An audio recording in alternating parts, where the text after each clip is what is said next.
Beast picture is up. Yes, it is. All right, all right, all right, all right. Oh, Right. Welcome to another Green Dragon Thursday night special. Sorry we're 24 minutes late. My bad. My bad. Thank you, Red. Thank you, Neil, for coming on and hanging out with Big G. Cowboy, you're a little late, but thank you for coming in. Hey, what's happening? As you guys know, What's up, last Cowboy? time, as Looking dapper. Neil and Red were talking earlier, their coffee session, I wanted to open it up again, maybe a little coffee hour or two. And who's got that in the background? how's it going, cowboy? Hey, Mule, what's up? Hey, Reb. How's it going, man? Cowboy, is that you? Someone's got this. Okay. Someone had the chat in the background. But as like I said, Cop Brutality, Neil and Red had a little spin off this morning about it, and I couldn't stop talking about it. Me and Cowboy were talking about it throughout the afternoon. And thank you guys for coming in. Red, what's going on, bro? Not too much, man. My buddy just texted me. He's the guy that got me into AKs basically, and he just texted me and said he got me a subscription to Survival Guide magazine, which I've been using him like a library, man, because he's got the old issues that came out in the '80s. It was friggin' prepping magazine, basically, Right, right? right. But it's called the Survival Guide, and it was really good back then. They talked about, solar shit, way back in the day, and just all kinds of cool shit. And anyway, so every time I go over to his house, I bring him like 5 magazines back, and I say, hey, man, can I get another 5? It's old school shit, right? And so anyway, I guess he found a publication in a store currently, and they're back up, and I don't know if they got new management, but he said the magazine's looking real good, and so he hooked me up, man. That's nice. So I'm pretty happy about that. So it's kind of like the old Foxfire magazines or Firefox magazines that used to come out in Appalachia. Yeah, it's a survival type thing, it covers Yeah, everything. survival, homesteading. Yeah. I know the kind of thing. That sounds like an awesome magazine. Gonna have to check that out. Yeah, it's I guess it's on the newsstands. It's called Survival Guide magazine, and he said it was really inexpensive. So that was just kind of cool, man. What's up, Ronnie Brown? Hey, season's greeting, Boss Tab. Brother Brown, how you feeling tonight? Puff pass, baby. Hey, miss you millions. Thanks a lot, Mule. You're stuck, ain't it? Who needs purple haze when you got green G? Yeah, just kicking, Well, something. Hey, I'm surprised you're not out there smoking AK-47 there, Reb. It's all over your area. I am. AK-47, been out for a while. Yeah, well, from what I heard, a new crop headed out from Humboldt to Reno a little while back. Just saying. Yeah, Wait a minute now. Okay, yeah. now we need to talk privately. Mm-hmm. So you finally got the hookup. Truth must have hooked you up with the filters, huh, G? Yeah, buddy. You got the secret squirrel filter. This is called the dungeon room. Nice. I like it. Little funkadelic. You know me, Red. So how's Brother Mule doing this evening? All good, getting my smoke on, and I see you got green for the Green Dragon in there. That's awesome. You know what I'm So saying? you wanted to talk about, police brutality. Yes. That's what you were... Yep. I mean, like I said, we all listened. By the way, before I start, great coffee session with you and Reb. We enjoyed that. You know, the coffee hour. Well, And I just sometimes, wanted me and Reb have coffee like once, twice, sometimes even 3 times a week, right? Because I'm done with half my day and he's starting his day, so we'll just bullshit about what we picked up on. right. And some of the conversations are like good enough to where we're like, fuck it, you know what? Let's see what other people think. I have been part of a couple of the morning coffee sessions with you and Reb, and they're very powerful in the mornings. Right, we're all jacked up on the caffeine, and hard to get a word in edgewise with him and I in the room. That's the real deal. Is between Mule and I, we need anyone else because we're just full of hot air. It's all good. Maybe one or two are going to be joining us once in a while. A special guest coffee star or some shit on the Reb and Mule podcast or whatever the fuck we're going to end up calling this new So thing. basic. Yeah, you heard So what? go ahead, Reb. Who? Go ahead, Brother Brown. Hey, good evening, everybody. I'll pitch in on the cop thing whenever y'all get started. Happy to be here. Hello. Good afternoon, Mr. Rebel. Hey, what's going on, Roddy Brown? Glad to be here, man, everybody. And I will be getting a drink. Anybody else? We're gonna get to your store in a couple of minutes, Brother Brown. I want to say happy good evening, Cowboy. How you feeling, brother? I'm good, brother. Just had something to say to Mule real quick. I caught your all's coffee break this morning right at the end. That was me laughing out loud saying coffee's good.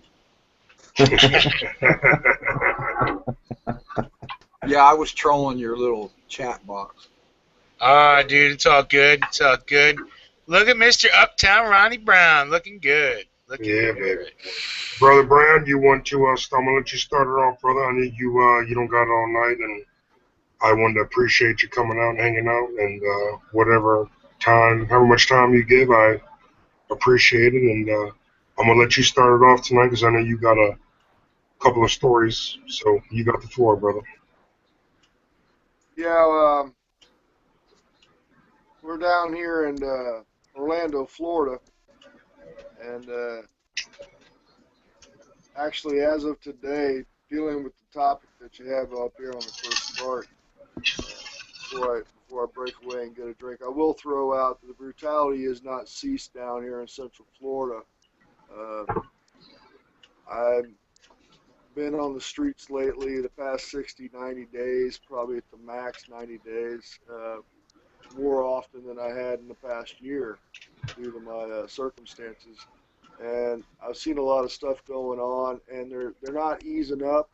They've gotten passive as far as everything seems to be cynical to them down here now. It's not so much because of Mickey Mouse, but the cops, the brutality is there on the street level with the homeless. We don't have a system in place to deal with that down here, and the income that this city brings in should really have more than enough to supply places for the homeless. We've only got 2 spots that the homeless can reside in this area, and we've got over 1.5 million people in the Metro Orlando area. Um, there's only 2 spots that might house maybe 400 people, and that's it. And outside of that, so what happens is the overflow goes to the street, and the cops, the brutality down here is lock up. If you're homeless, they won't beat you down. Of course, if you resist, they will. Their brutality is first glance. If you're homeless and you don't have an ID, a credit card, and $100, you're going to jail. Vagrancy is the topic down here now on the brutality. Um, and then the other side of it, we have a shitload of crime going on, and people aren't fighting back. The cops ain't there until we call them. As of recently, where we're at, we've had people home invaded last night 2 nights ago, we've had a couple carjackings, which are federal crime. And they're not there until we call them. So, and then when they show up, they put you on the spotlight like you're in the wrong and you were defending yourself. That's my first call on that. That's where I stand with it. It's their brutality. They're sort of passive, but they smile at you while they're doing it. You know, they're not beating you down, but they got a smirk on their face, like they know they rule. You know, they know they got you over a barrel, and if you raise a stand, then you're going down, and I mean lockup down. So that's where it's going on.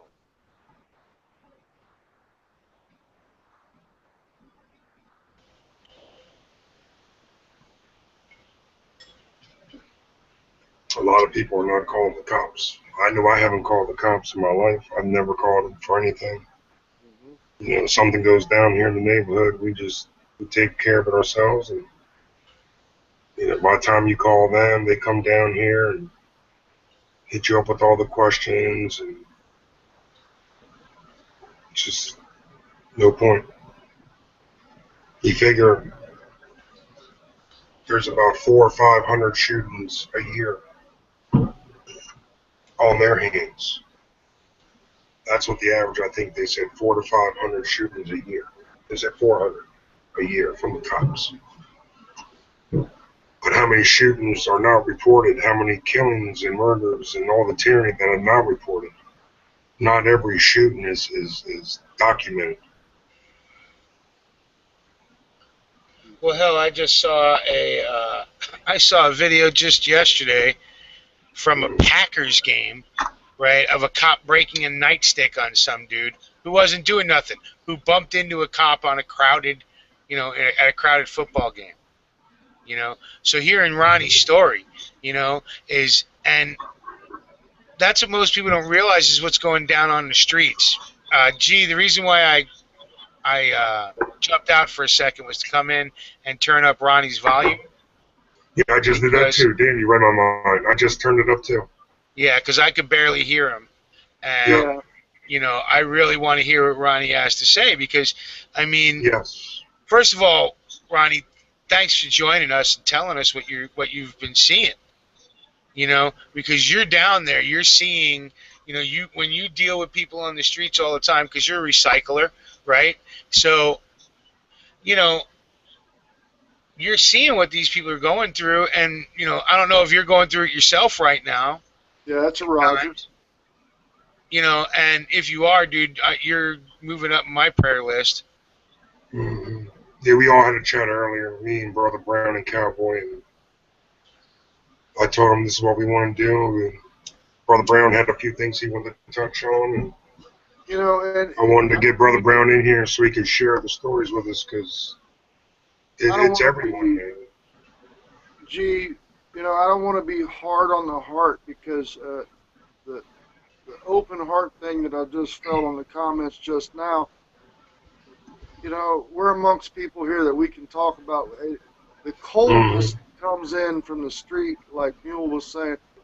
I'm down there now on a situation. I'm living the lifestyle, and I'm integrating back into the system, and it's the smirk on their face.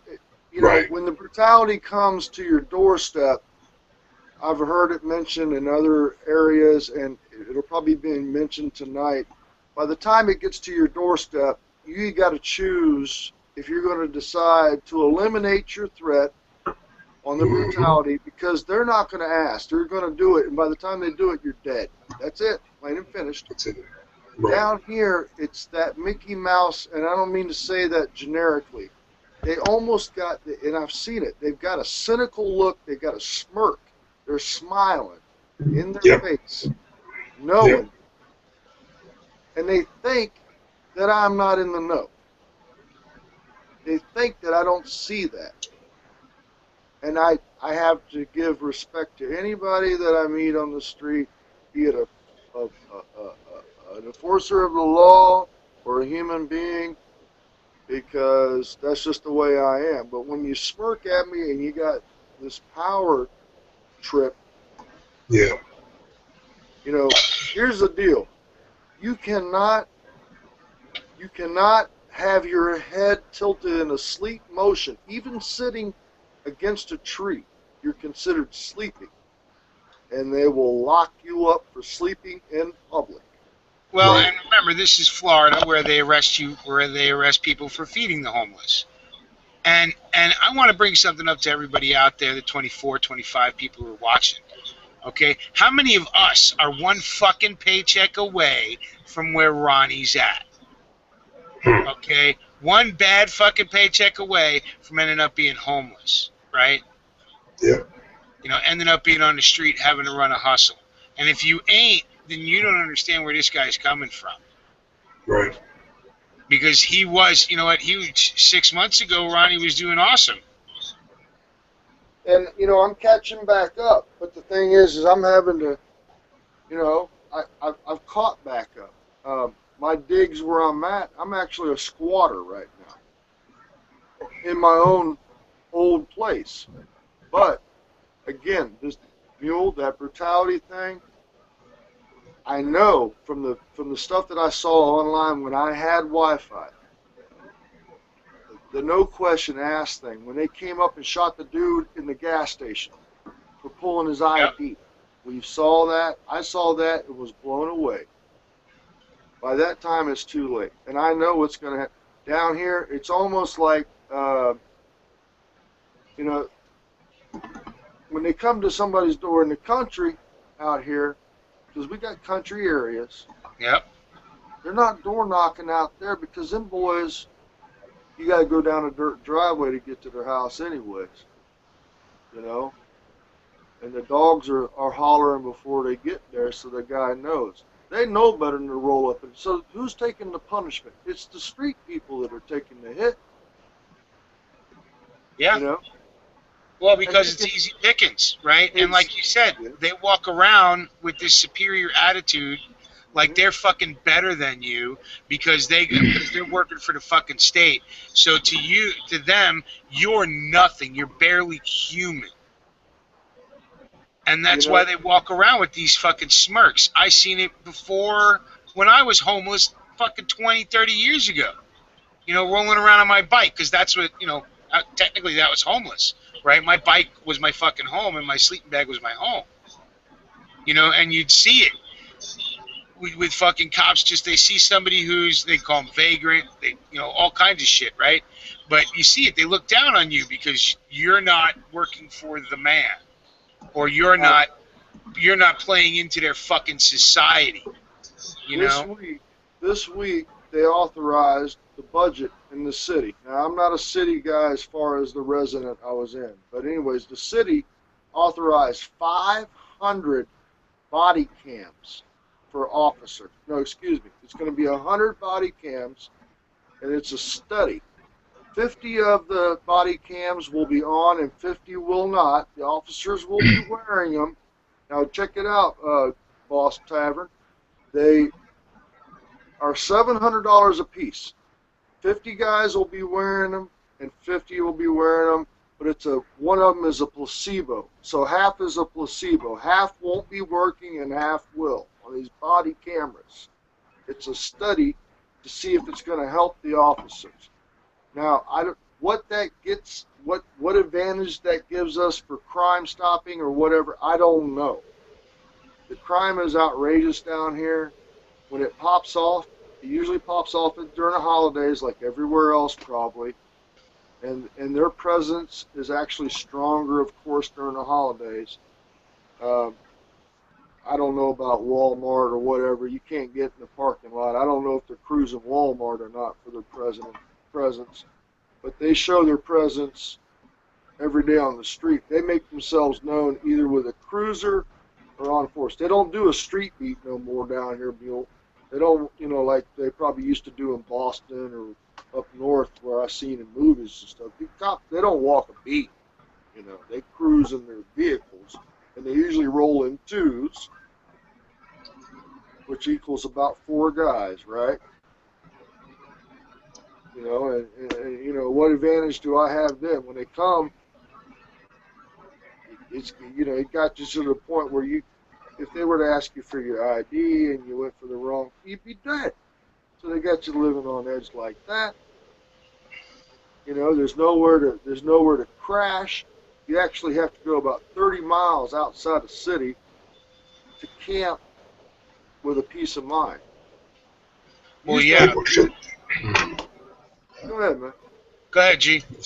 I was saying people shit themselves when they see lights behind them. When they have cops behind them, I see people get all fucking bent out of shape, all nervous. My wife even, she gets all bent out of shape. It's like, what are you scared for? I mean, she's literally scared to get pulled over. Just from all these fucking police shootings that you hear. Well, not just that. I mean, She's scared. she should be scared to be pulled over from all the police rapings, right? Your wife's a beautiful woman. She should be afraid. She should get a CCW class and be careful, not of some schmuck, or not just of some schmuck, but of the law too. I've seen over the past year at least 15 cases of cops using their authority to rape women. Yep. She said she wants 2 guns in her purse. She said she's gonna go follow him. She's gonna go get it. She's gonna go try. She's But gonna here's apply the for it. thing, right? Ronnie's seeing that kind of brutality in the place where it really started, right? Because when you're on the lowest rung of the totem pole, the next 2 rungs up are always going to brutalize you, right? But you're in the middle. Gee, Yeah. your wife's a professional. You're a professional, right? Yeah. And you guys make good money, right? So you're solidly middle class. Yeah. You're the particular people that aren't supposed to be afraid, right? You're the ones that are supposed to feel protected, but you don't anymore because they're not just shooting the people on the low rung. They're now shooting everybody but the high rung, and the high rung keeps getting off. Mm-hmm. Right, the people in the elites and their enforcers keep being shown that the laws don't apply to them. That judge in Texas that got off on her DUI, right? The Right. fucking cop that just got busted with 4 pounds of weed, and of course he's not going to face any kind of charges.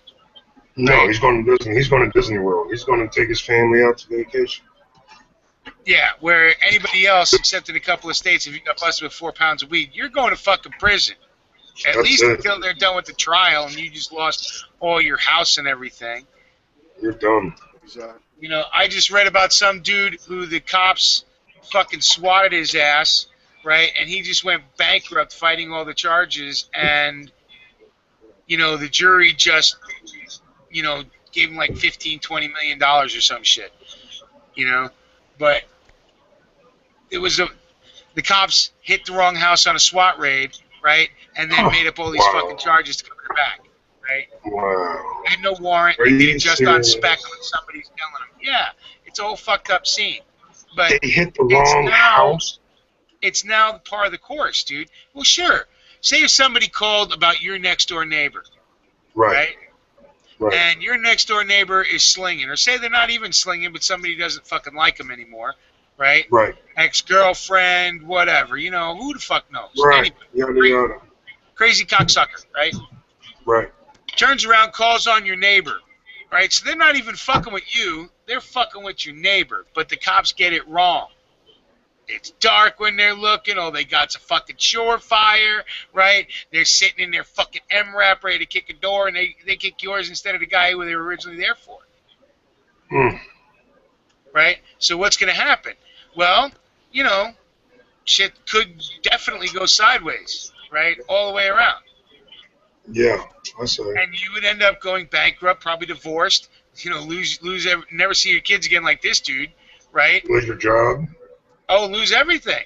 Everything. Right? Why? Because they kicked the wrong fucking door because they couldn't read the address that they got in a bar from some schmuck who didn't like your neighbor. Because these guys didn't even go for a warrant. They didn't apply for the warrant until after the fucking raid was done. And now you got resisting and all that, and you didn't even. Oh yeah. Yeah, I've seen that. I got a associate that lives in Chicago, and his father's known as in the mob, and there's newspaper articles about the father. About what was it? Had something to do with pornography and like selling porno tapes, yada yada. And they got the same name. But when everybody Googles his name, they see his dad with all those fucking, that whole story, and everybody thinks it's him. So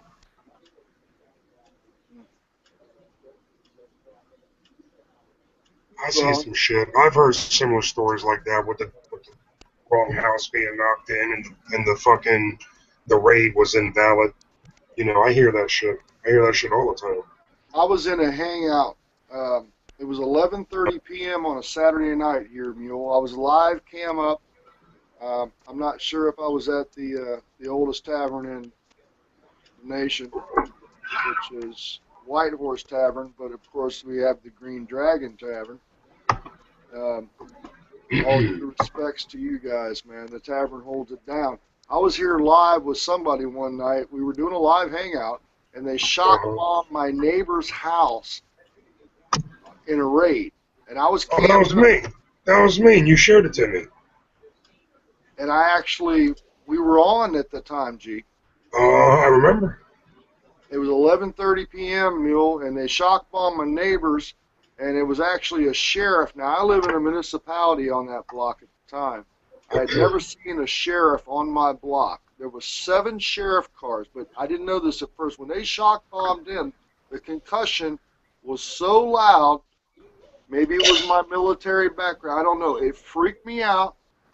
I jumped up. I was in my BVDs. I hit the front door with my keys and yelled out my first name and hauled ass. And the camera was still running live. And I ran down the block. I got away from my own house because I knew that homeowner was armed. And I didn't know. I didn't have time to think, but it's just what happened. Right. He had told me long ago that he had his SIG over there. And that we had agreed we were going to look out for each other. Well, I didn't know with them coming in like that, crossfire, these walls are thin around me. I got a 1944 house, and his is 1926. Things were built thin, 50 feet Yeah, from but you each still other. don't want, if he starts shooting, we already know Right. cops can't hit what they aim at, so. And I yelled out my name because I figured it was a warrant. They have served warrants, but again, it was a sheriff, and they came full force. I'd never seen a sheriff in the municipality because you know how usually they don't cross each other's borders. Right. Yep. And I bolted down the block a good 500 yards, and I sat down on the sidewalk, and I told them, I'm down here. I told them. I raised my hand. I said, I'm down here because I didn't want no action on me to be confused.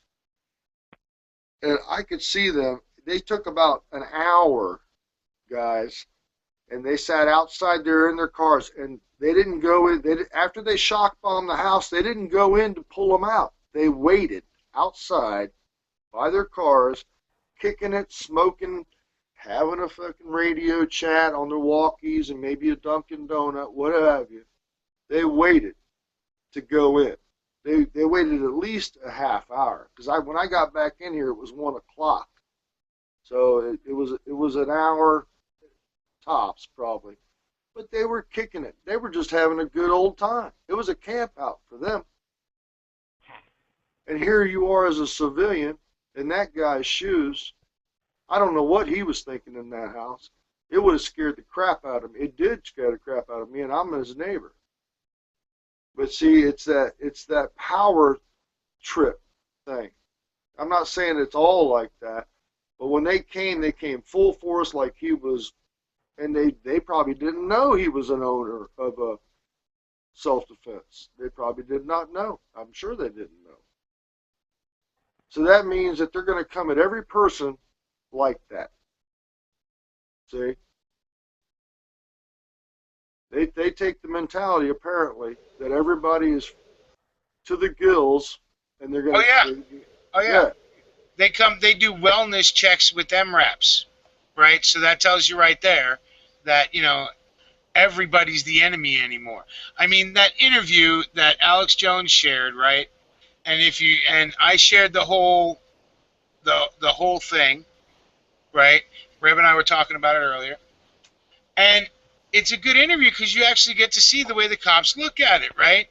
They really do think the American people are the enemy, no matter how much they want to try and play it off like they don't.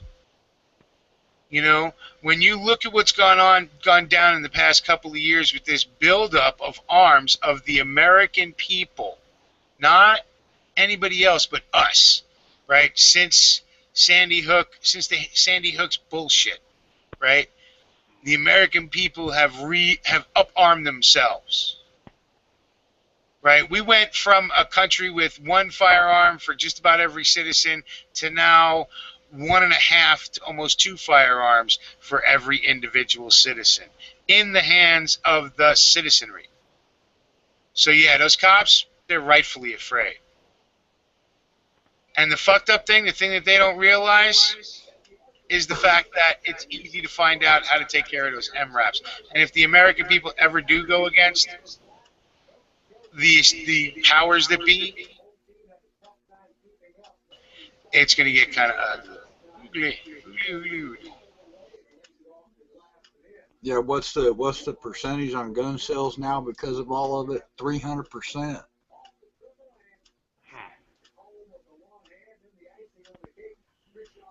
I wouldn't be surprised. They're just going to take them all away anyway. Yeah, but these cops, they don't realize. I mean, they think that they're all powerful and all that, but they don't realize how shit rolls downhill. Let's say they get their way and we're all gone. Guess who's next? And they don't realize that. Well, the thing that really cracks me up is they don't realize. I mean, especially I'm going to take where Ronnie's at right now, and Someone like you said, how many homeless are in your city right now? Let's say 20,000, 30,000 homeless in your city, right? And if they get together, there ain't enough cops in fucking Orlando or where you, Orlando or Jax? Orlando, yeah. Yeah. So there ain't enough cops in fucking Orlando to stop if the people got together and said enough is enough, right? Because every time they sent 2 cars to go whack one guy, one homeless dude, if 15 homeless dudes jumped them, it'd be a whole different ballgame. Well, then they have to send more cops. Guess what? There's more homeless. And if you get them who are at the very bottom fed up, it's going to get super ugly super quick. Because these are not, I mean, you're talking about people that aren't one step above. They're there down at the bottom. They're fucking hungry. They're tired. They're pissed. Yep. And the only thing that's keeping them from that, and I would think, because after the 30 years that I've been down there, and most recently this past quarter, and I mean 90 days, this is my 5th time having to hit the streets. Out of 30 years, I've been homeless 4 times. This is my 5th. And I'm on the back side of coming back up on it. I'm gaining monetary and stuff like that. So fortunately, but the thing is, what keeps them down is the physical fitness. They're so fatigued. I'm talking about the street now, because they're whooped, from being hungry and stuff like that. They are sick of it. You get a good, hey, you know it, Mule. You get a guy that's been camping for 6 months, that's seen the shit on the street. And I'm telling you, they're tired of it. They really are, and they would love to whip some ass. But you got to put yourself in their shoes. They're fatigued. The physical strength ain't there. Well, our economic situation, Ronnie, is the reason why they're fatigued, right? Because they don't want people feeding the homeless. You see it all over Florida, right? They're arresting fucking people feeding the homeless. They don't want homeless people exercising or sitting around or relaxing, or they keep them moving, right? In most cities these days, they build in things to make sure that you're not going to want to sit someplace for a long period of time and hang out. And then, of course, they have the cops coming that are constantly roasting you and telling you got to move. You can't stand anywhere for more than 15 minutes, right? Yep. So then they push you on along, in the city growth, they've actually, they when they build something new, they do it strategically, Mule. They wipe out the inner city neighborhoods. I'm not from a big city like maybe Detroit or other areas where other people might be from up there that's on this panel, and also out there to the public live guys that are watching 34 now, 35, what have you. I'm not from a big city, but as the earth as it sprawls, they move the inner city. They eliminate the inner city where the real people are, the strength. Yeah. Suburban stuff. You know, I've been there. You know, you're not in touch when you're in suburban areas. You know what I mean?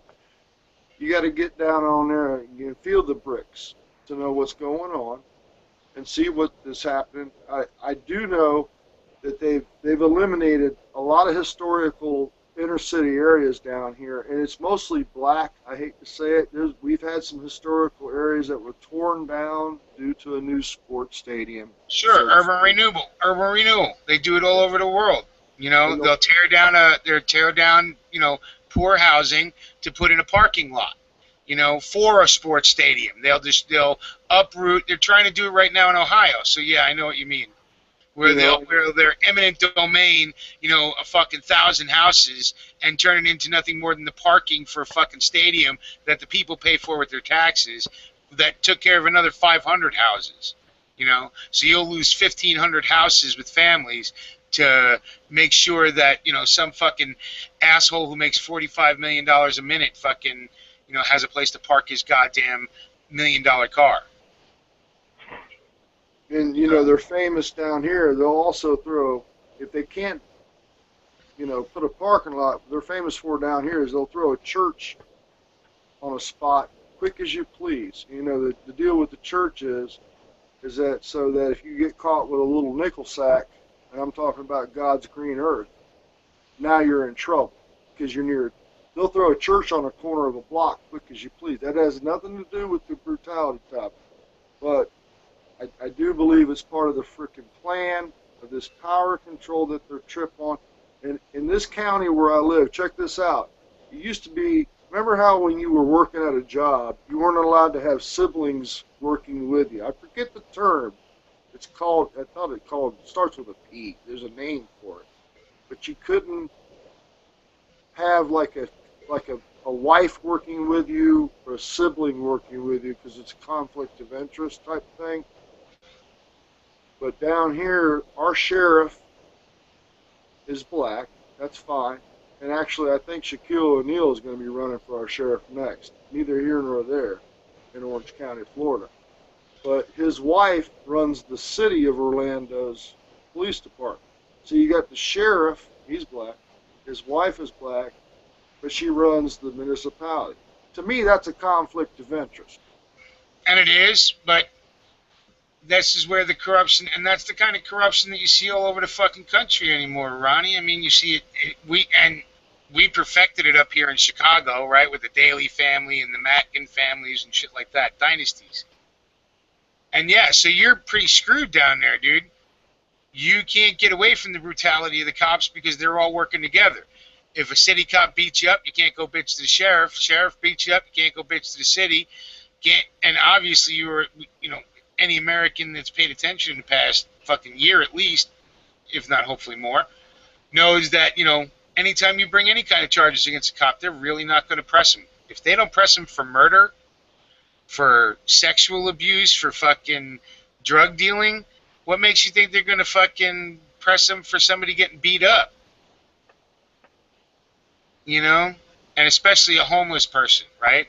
Hell, they just showed, I just came across a video of a homeless guy up north getting beat up. It was somewhere north. He was wearing, cold clothing, but and nobody gave a shit. People videoed, told him to stop, but that was it. You're not seeing the mass outcry that you see at other times, right? Why? Because people watch it, go, oh, that's brutal. Oh, wait a minute, it's homeless? I don't give a fuck. Yeah, what Tony said in Vegas a couple of months ago that they were fucking getting rid of all the homeless. They got rid of all the homeless. It was fucking illegal for them to loiter outside and hang out. packed them in the paddy wagons, and shipped them away. Well, that's the Gone. thing, G. In a lot of these cities, they give you a time limit, right? You can't loiter, right? Right, Now, right, what's loitering? Loitering's hanging out. Well, if you're a tourist, you can loiter all the fuck you want in Vegas, right? Exactly. exactly. But if you're homeless, well, if you're clean homeless and you look like you're a tourist, you're good to go, right? It's all Right, about camouflage. But if you're down, say you're homeless and crazy, right? So right. maybe you don't look as good, right? They're shuffling you along. You're loitering, and you're a vagrant loitering if you don't move along every 5-10 minutes. You got to keep on the move. That's why you see them look so beaten down and tired, because they have to keep moving, not just to survive, to find shit to eat, to sell, to There still whatever, are right? But sanctuary cities though, like San Francisco. I think if you're homeless, they give you something like 250 or $300 a month. Really?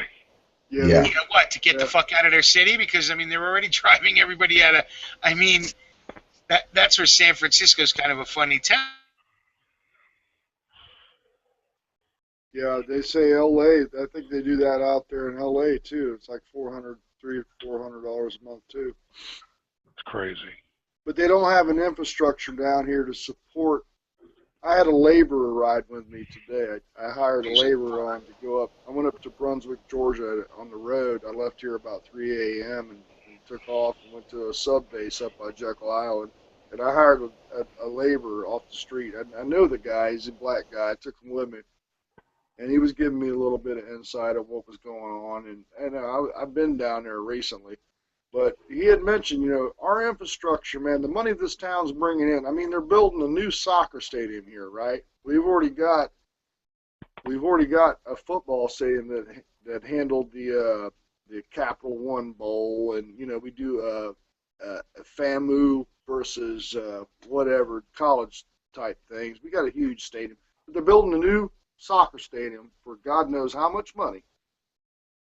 But we got two centers that can only hold, that can only handle 400 people. And the Salvation Army is charging $18.50 a night. All right, $18.50 a night to get What? in. Wait a minute. The Salvation Army charges? Yeah. I told you a long time ago, and you weren't here, maybe, Mule. Yeah, of course. Yeah, it's $18.50 a night. Wow. Yep. When did that Yep. start? And check it out, Mule. Check-in is at 4:30, but when you get in, it's about 7. Now they do have the best meal, but you're rolling at 4:45 a.m. You're out the door, and they do the females the same way.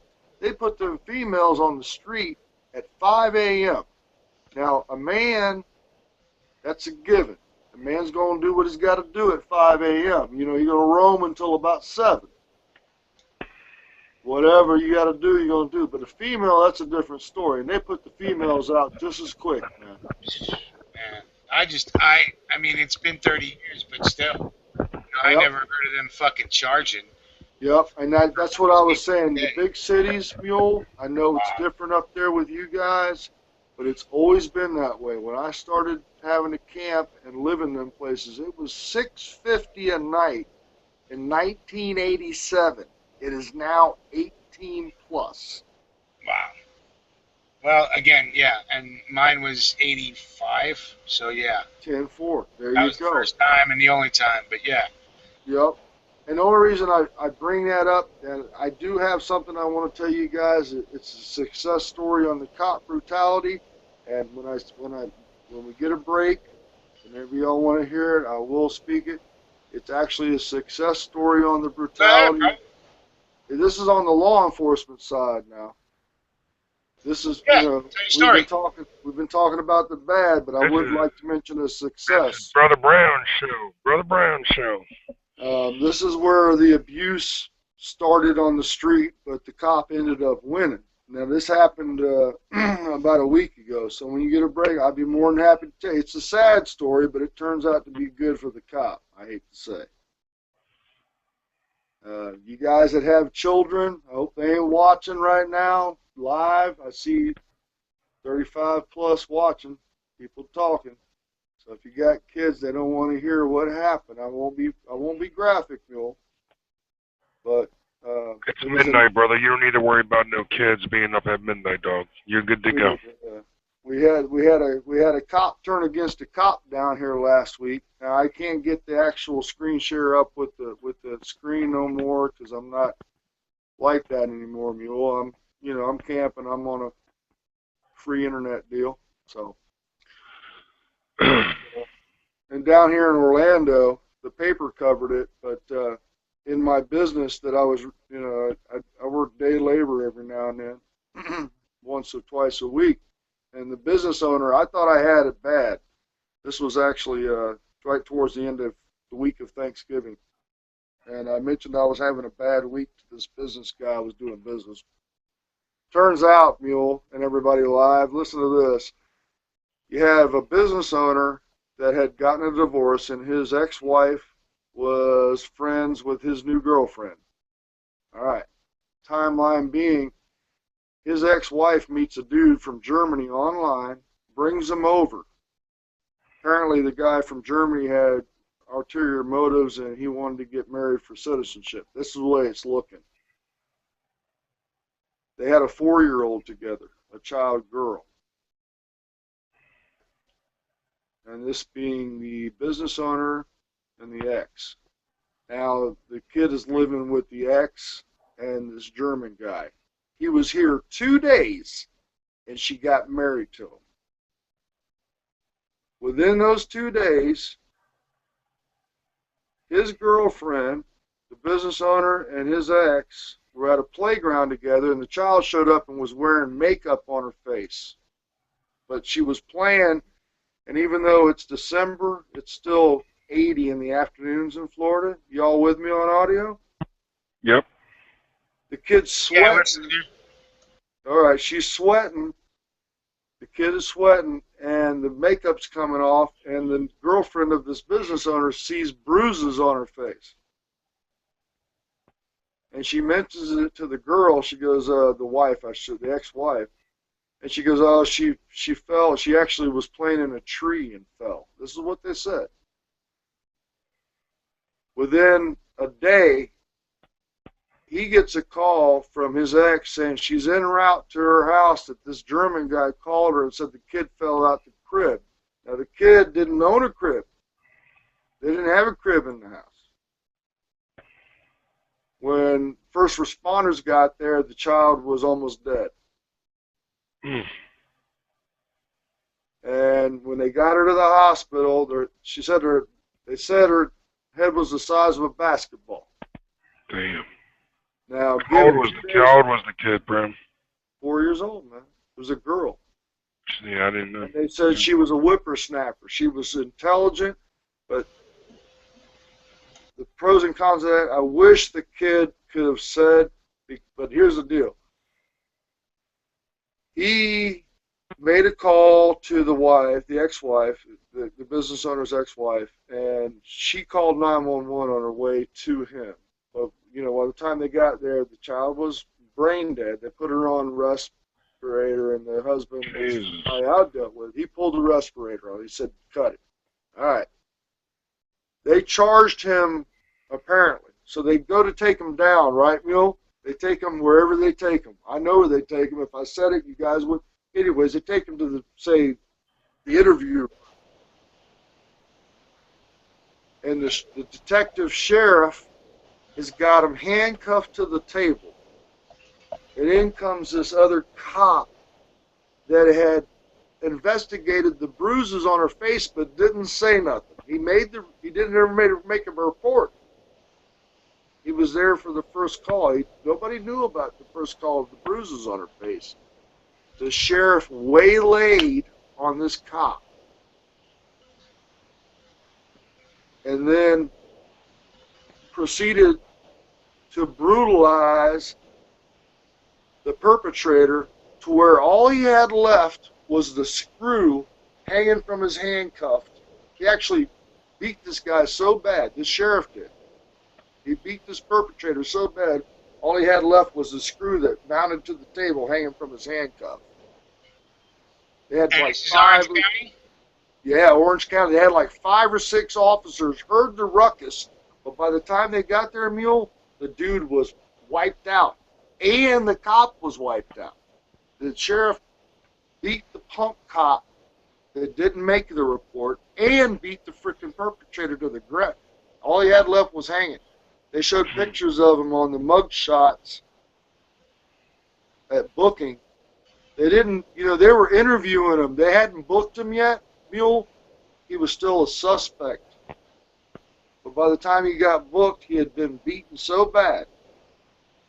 I mean, he was just wallered out. Oh, I bet. When did this happen? Just recently? Yeah, it happened the last week of November. So, this month has already flown by so quick, but it was Right. 2 weeks ago then. Yeah, that's crazy. Yep. That's crazy. That guy took his justice. I've always been a promoter of the good and the bad on these type of stories that we have every now and then. Because the guy, every so often, people are human. Most of the time, those guys got families. They're trying to get the frick home. I don't know why they take the job that they do, Mule. I don't know. I've never understood that. I can understand a firefighter. I don't know about the law.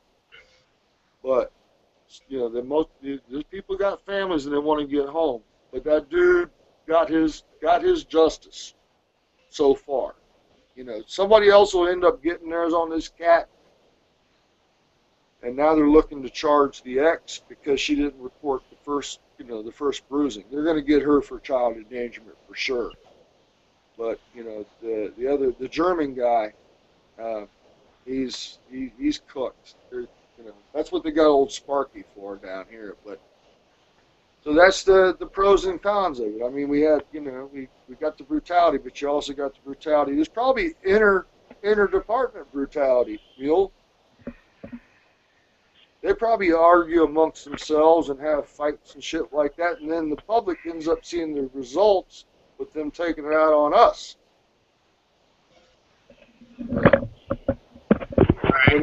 Whatever little qualm that they have the night before, you know what I'm saying, there, G? There's a lot of that shit going on. A lot of shit. Two guys get in an argument there in the office, and then they go out on patrol, and then what happens, right? They have bad days. They have bad days, and they take it out on the people. Obviously, that's what we see every day. But that's the abuse story I was going to mention. Got some sick fucks out there, man, that's for sure. There's a lot of sick fucks out there.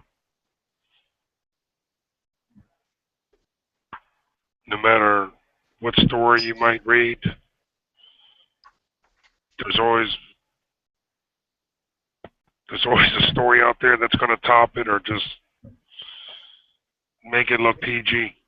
And when I rolled up, I thought I was, when I rolled up, G, I thought I was having a bad week. And that brings you all back, that brings me all the way back to reality. Wait a minute, I ain't got it that bad because we got one dead. Yeah. It's that and the other. Remember what I said? No matter how bad we got it, there's always someone out there that's got it worse than us. Now, where I'm very scared, G, and I mean scared in a real sense. It's not so much videos because I don't have video anymore. It was just a little taste that I saw. I know that if they come, it's only going to take one question and one answer, and something can go wrong, and I'm going to be dead. If they come to my door and question me, only one thing can go wrong, and guess what? Ron Brown or anybody else that's watching live, if you come to your door and question you, only one thing can be said and go wrong, and somebody's going to be dead. Am I right? Right. Because they're not wasting no time, and maybe the guy that's stand ground and homeowner type dude, he ain't wasting no time either. Well, I told you they shoot now and they ask questions later. Yeah, That wasn't being funny about that. And that's the scariest part for me, and anybody else that probably realizes too, but it is anymore. One slip is all it's going to take. Somebody's going to be freaking dead. There's already been people dead, about 400 a year. Exactly. And that's not even all the numbers, because that's not all the shit that we hear. Think about all the shit that we don't hear about that happens in those cities, like my city, your city, L.A., Boston, Detroit. Just like that one fucking cop that beat the fuck out of that one dude with his flashlight. We heard about your state this week I was on the road this week and I heard about your state from a trucker. Oh, that was in Virginia. Yeah. Yeah, he got pulled. But this guy was telling me it happened to him too. Now I don't know about your story, but I had a guy who was going through your state, and he didn't realize the laws, and he got pulled out of his truck by your guys up there. G. I'm not in Virginia. That's Hickbilly. I'm in I Maryland. know where you're at. Yeah. Your state don't play now. No, my state don't play.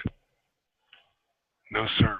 And he didn't realize he was crossing. He knew he was crossing the border. He told me that, and I said, as soon as he said your state, I said, oh. I started smirking to myself, thinking, oh, you were in a whole new world then. These cops here don't fucking like us. They don't like you. They don't want to talk to you. They don't want you to even ask them what fucking time it is. It's different now, bro. It's a different fucking time, man. I told you the story. When the fucking we were at Rolling Stones concert with Sarah. You know me, Brother Brown. I'm a gun enthusiast, and I love my Glocks. So I happened to see a few Glocks in front of me. I said, hey, I like the Glocks. I said, what do you think of the Glock 17? He says, I don't like it. I hate it. I hate guns. I told you the story. I said, what do you mean you hate guns? I said, you're in the wrong profession, my man. I said, I love it. I shoot 2-3 times a week, I told him. I said, how often you shoot there, copper? I don't shoot guns. I hate guns. I hate these son of bitches. As little as possible. Now move on. Move on. Where the fuck do you want me to move to? Right. I think down here, G, they're limited to 2 styles of brand, and they have to buy them themselves. Whatever it is, the first one I read about, but it's $900. It's a pistol. Right. Got to be the SIG. Yeah, that's what I was just about to say, Mew. 10-4. That's what I think it said. I don't know what the SIG was. Yep. You said there's options and they have to buy them themselves, you said? Yeah, they've only got 2 brands they're allowed to have, and they have to buy them themselves, but it's $900 for the first Down DC, down here in the city, they got nothing but Glock 17s and Glock 21s. Yeah, I'm sure that's the other brand, G. If they got to buy them themselves, they probably make them buy a SIG or buy a Glock. Yeah. I definitely know what DC holds. They're nothing but Glock, DC and Bmore. They got nothing but Glocks. Jersey, I think they got Glock 21s in Jersey. NYPDs, Glock 17s and 19s. Yep. Yep. Around here, to be honest with you, I don't really even know. I know the county guys carry 1911s, but they're all personal guns. Really? Yeah. Oh, shit. I've never seen a cop hold a 1911. Ever. Ever.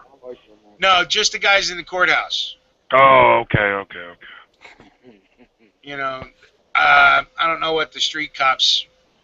I don't deal enough with them anymore. You know what I mean? Right. So, and when we do deal, I'm watching their gun hand. I don't care what gun they have. Exactly. Right on. That's right. Not too worried about what the brand it is. You're watching the flinch, right? Yeah. No, I heard people say, you know, these cops, man, they need to go to the cities. They need to go to the neighborhoods. They need to interact with people. How the fuck are they going to interact when they don't even want to talk to you? Exactly. Well, that's part of the problem. It's right. the mentality, right? When like me and Reb were saying earlier today, you know, when our age people, right, when we were growing up, at least in the areas I grew up in, and it turns out Oakland was similar. Right. Right. Cops walked the beat. You know, they walked around. You knew the cop on it. You saw the same 4 or 5 cops. Yep. Right. Yep. Every day. That's how it is in Annapolis. Right, and they walk around. They were not in cars. riding around in radio cars. Maybe the supervisor was, but the average cop was walking a beat, right? Yep. And Yep. I'm a kid who grew up before they even had fucking radios, right? They still had the turnkeys, and they would turnkey to a fucking phone box, Mm-hmm. right? And call Right. into their precinct. They had their own phones on the streets of New York that they had special keys to that would open up the box so they could Yep. call, their dispatch, their precinct dispatch. I've seen him before. I know what you're talking about. So, but everybody knew the cop. Everybody, and they knew he was corrupt in the way all old school cops were, right? Free lunches, apples, cigarettes, blah blah blah. Fucking half hammered by noon. Yeah. Walking the beat, But even the criminals, even the petty criminals, had respect for him, Mm-hmm. right? Not no more, man. Now it's an us them mentality. And the thing that's pissing off cops these days is we're figuring it out, right? We the people have figured out it's an us them mentality. Tony, I sent you a link, bro. We're the ones that have, not people like me, not like Ronnie, not like you, not like Reb, right? Not like Cowboy, not people who've dealt with cops their whole life in a bad light, right? But everybody now is realizing that it's an us-them mentality of the cops versus the citizens. I just sent it, Tony. Come on. So. I just want to see. I'm just shocked. All the shit that we read and all the shit that we see, you never see any of the units stand out of the rest, stand out of the bunch and say, hey, what we're doing is wrong. What the people think of us is wrong because of the job security, because they know they're going to be fucking... Like my friend Gotti I told you about, he was a county cop for years. He left because of the politics.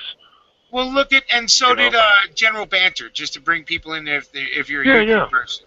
General Banter did the same thing, right? He was a cop, and he ended up leaving the force because, getting out of law enforcement because of what he saw as a cop. And it wasn't what he saw from we the people, it's what he saw from them the cops. I don't blame him. I don't blame him.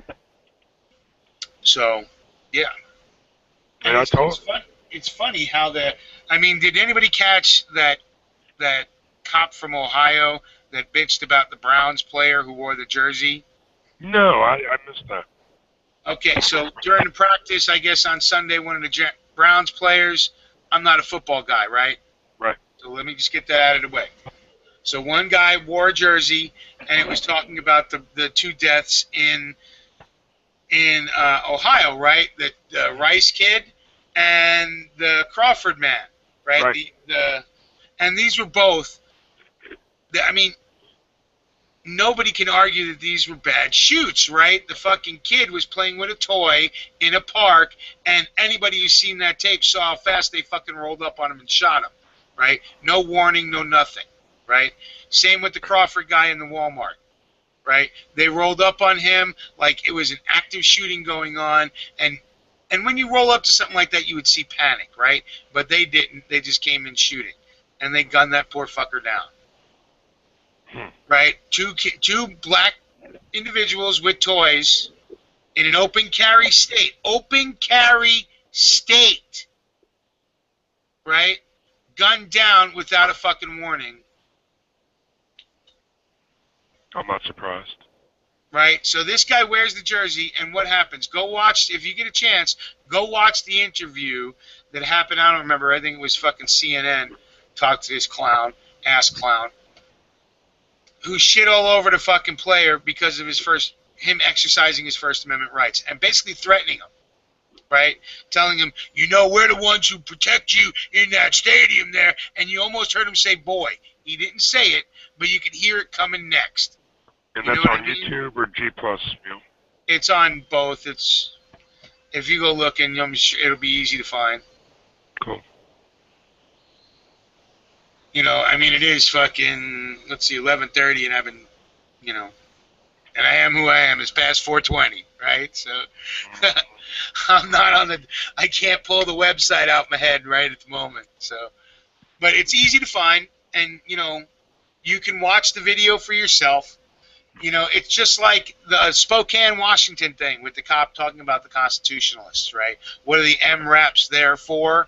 They're there for the constitutionalists. They're there so, because we're worried about the people shooting at us, because that's who constitutionalists are. We the people, us, Yep. Yep. And the sheriff says that, that whole clip was taken out of context, right? It was 45 seconds, the original one that people showed. And they're like, oh, it's taken out of context. So then Alex Jones is the one who found the story and ran with it. They put out the fucking whole thing. And when you sit and watch the whole thing, you're like, no, that's exactly what the cop was talking about. So again, the fucking, the sheriff comes out in that area and lies through his fucking teeth to the people. Because he thought all anybody was ever going to see was that 40-second clip, right? So he was able to bag on, oh, it's too short, you're not getting it in context, you're not hearing the before, the after. Yeah, actually the before, the after are worse when you actually hear it and take it in context, right? So not only do they have the MRAPs for dealing with constitutionalists, we the people, right? But they had them out there that day in particular, right, as part of a promotion of Shop with the Cop, where they're promoting this in front of a Walmart during the holiday season to have kids come over and see what the cops are going to be rolling through your neighborhood with. Right. Yeah, right? Propaganda and desensitizing these fucking children. So that clip that was only 45 seconds, now 4 minutes, actually is worse than what you were being told it was when it was just 45 seconds, when you get it in full context. I've got a scenario I want to throw out. Scenario. Right, bro. I was just thinking, and I got bar back. If y'all need ice or something like that, you'll let me know. Oh. The bartender's taking care of. Scenario to you, G. And, Yes, sir. and live company out there too. For some reason, I've got internet and I'm watching the chat. I don't know why. I'm not on the Right, bro. desktop anymore. Scenario being, I mentioned earlier, a couple hours ago, when we signed on about these cops getting budgeted for 100 guys wearing body video. Not a dash cam no more. City police are going to be wearing the body cameras. And I just want to throw this out there. Get some feedback from the chats and maybe on the panel. Right. First scenario being, that means if they're wearing body armor, since they're not doing the beat no more, and they're not on the walk, when they come out, they're going to be coming out of a car. They've already got a dash cam. But as a civilian, as a citizen, I'm not allowed to film certain things from what I've seen on the net. And That's in Illinois. State of Illinois. No, bullshit. You can film every interaction you have in public with a cop. Okay. What were they talking about, Mule? If the cops are, and even in Illinois, you can still film every interaction you have with a cop, right? That law, first of all, it isn't signed into law. It's just up to the governor. It's already being challenged in court, right? Even written into the law, it was talking about private conversations, not public ones with law enforcement. So you saw that shit too, didn't you, Mule? The Supreme Court has said 5 times in the past 3 years that you can film every interaction you have with the police. Good. That's good, because they try to fucking... You saw that shit, Mule. Cops constantly tell you can't. They're constantly telling you you're breaking the law. Right. Why? Because they know... First of all, cops are ignorant of the law. They don't fucking know. Right? Because they're too fucking stupid to find out or listen in at their morning roll calls. That's because true shit. I know every fucking police department these days has told all their cops, let them film. Because if you stop them or you try and erase this shit, it's either going to cost your district, your shit a lot of money because they're going to sue and win, or it's going to cost you your job. Turn that chat off in the background. No, that was Cowboy. Who is it, Cowboy? Mule, I wasn't. Hold on. Cowboy, is that you? Doing what? Hold on. You got something in the background? Yeah, you turned it off. Thanks, Cowboy. What I was going to shoot out was, that being said, okay, I'm glad Mule firmed that up. That's a good, that's killer. I'm glad, thank you, Mule.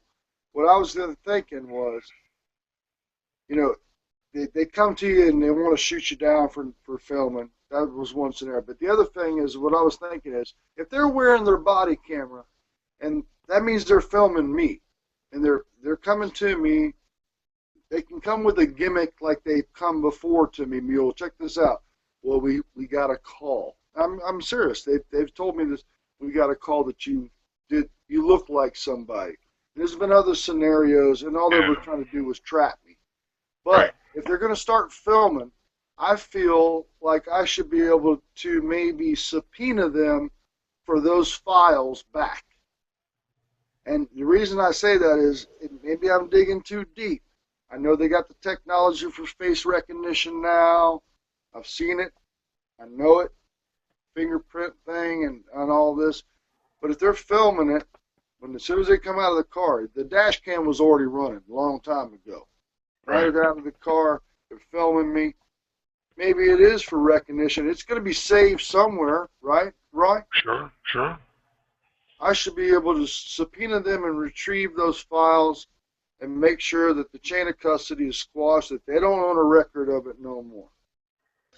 Well, that's going to be a lot. And if the system worked, right? I mean, here's where all the problems are, right? The system doesn't work. This fucking body cam thing, it sounds like a great thing, right, for a moment when you talk about police brutality, but you're right, Ronnie. It's actually a horrible thing. It's going to add more cameras that they are going to be using face recognition, and they're going to be busting people left and right for the stupidest shit, right? Yep, and the only ground that I can take on it, this is what I read into it. The only thing I can really is to harm them, like to clog their gears up, would be to say, hey, no, wait a minute, man. If you catch me filming you, he's got all the justice on his side already. He can retain my rate. He probably sees my camera. But I'm glad you told us about the Supreme Court deal. I'm glad about it. I didn't know about that. Well, what they'll do is, and they try, and they've lost every time so far when they do try and seize cameras and shit like that. Now, what you're going to do when they're doing it at the moment, when they got 30 cops behind them and they're snatching your shit up, who the fuck knows, right? But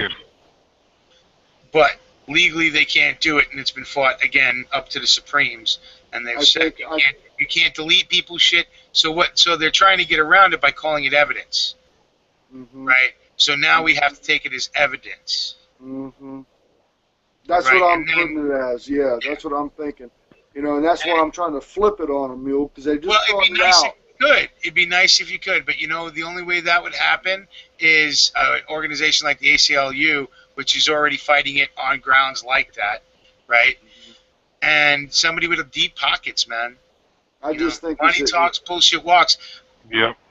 People like us, the only reason why my kid gets off of shit is because I used to sell cocaine to the fucking judge and the public defender, right? And I know where some bodies are buried, so I threaten to push that button. My kid gets off of shit, right? Well, shit, man, you're doing better than me. My boy Marion died. You know what I'm saying? I can't hook up no more.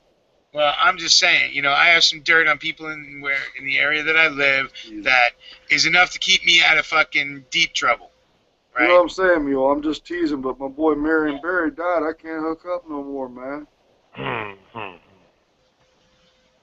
Yeah, but I'm just saying, so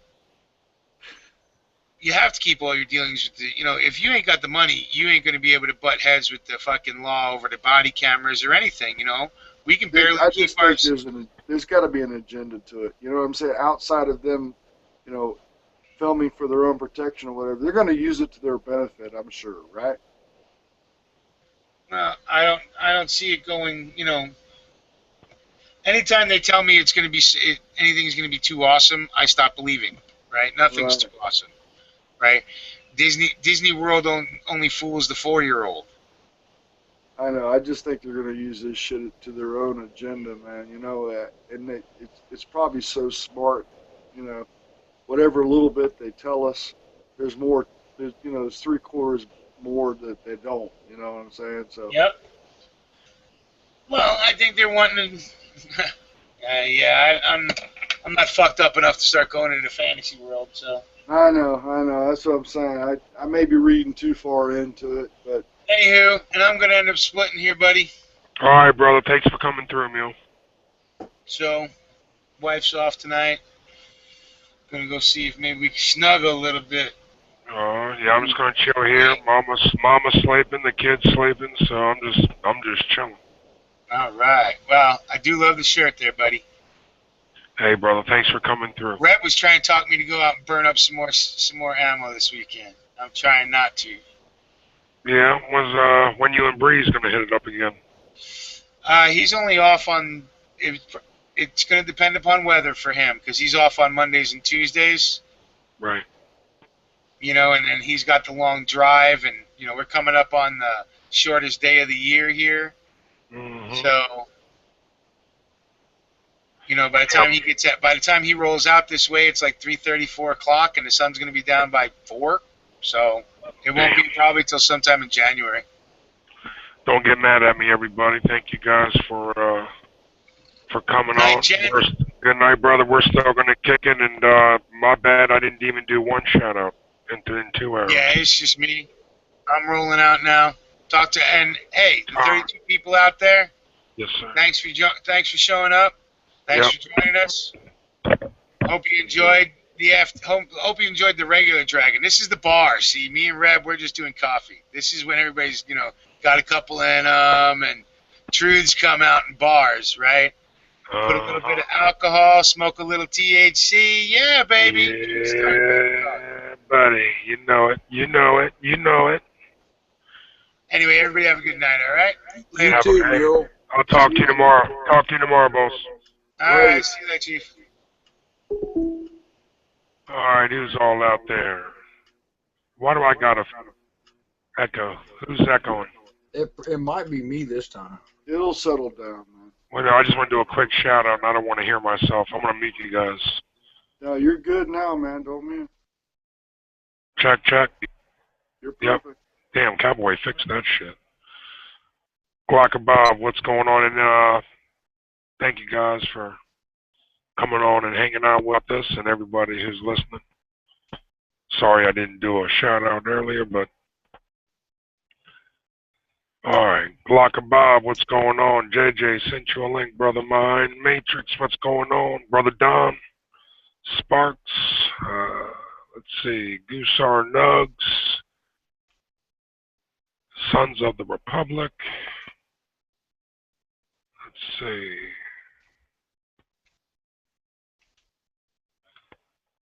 Shout outs to Brother True. Hope you're doing okay, buddy.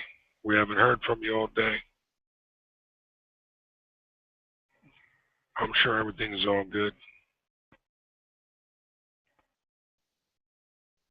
Brother JJ. How about you there, Jim McKay? Shout out. Brother Caregiver, what's going on? Blah, blah, Tuesday. Let's see.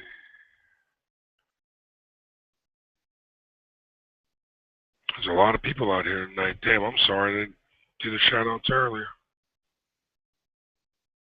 Southern Style 357. Merry Christmas to you also, Southern. Happy holidays to everybody. We hope you guys are safe. There he is.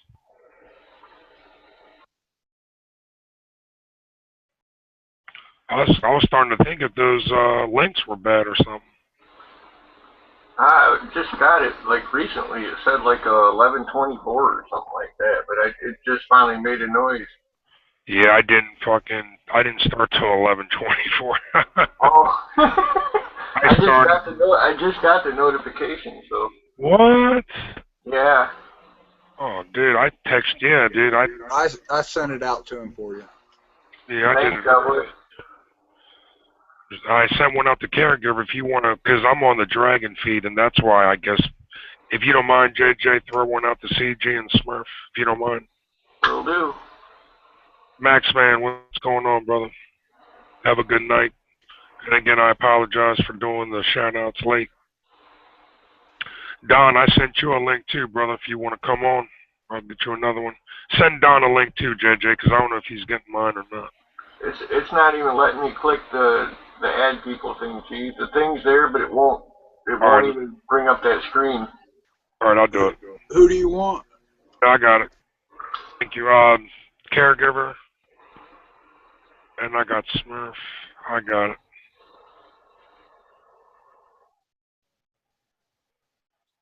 Smurf Killer 2. Yep. Boom. Got it. Tony Tone, I don't know where you at, brother. I sent Tony a link like 20 times. Hey, I just want to jump back in for a minute. G, what's up, JJ? What's up, brother? I just tell everybody Merry Christmas and Happy New Year. Yes. Happy New Year. Thanks, brother. I wanted to jump back in and let you guys know I'll be thinking about you, and I'll be keeping you guys up in my prayers and the family's prayers. And absolutely. Merry Christmas to y'all. Hope that it goes well for everybody, and a Happy New Year as well. In case I don't talk to anybody, and you too, Mule. I'll talk to you, brother. Stally Stall, what's going on? All right, but I mean not just us, right, G? Oh, I know.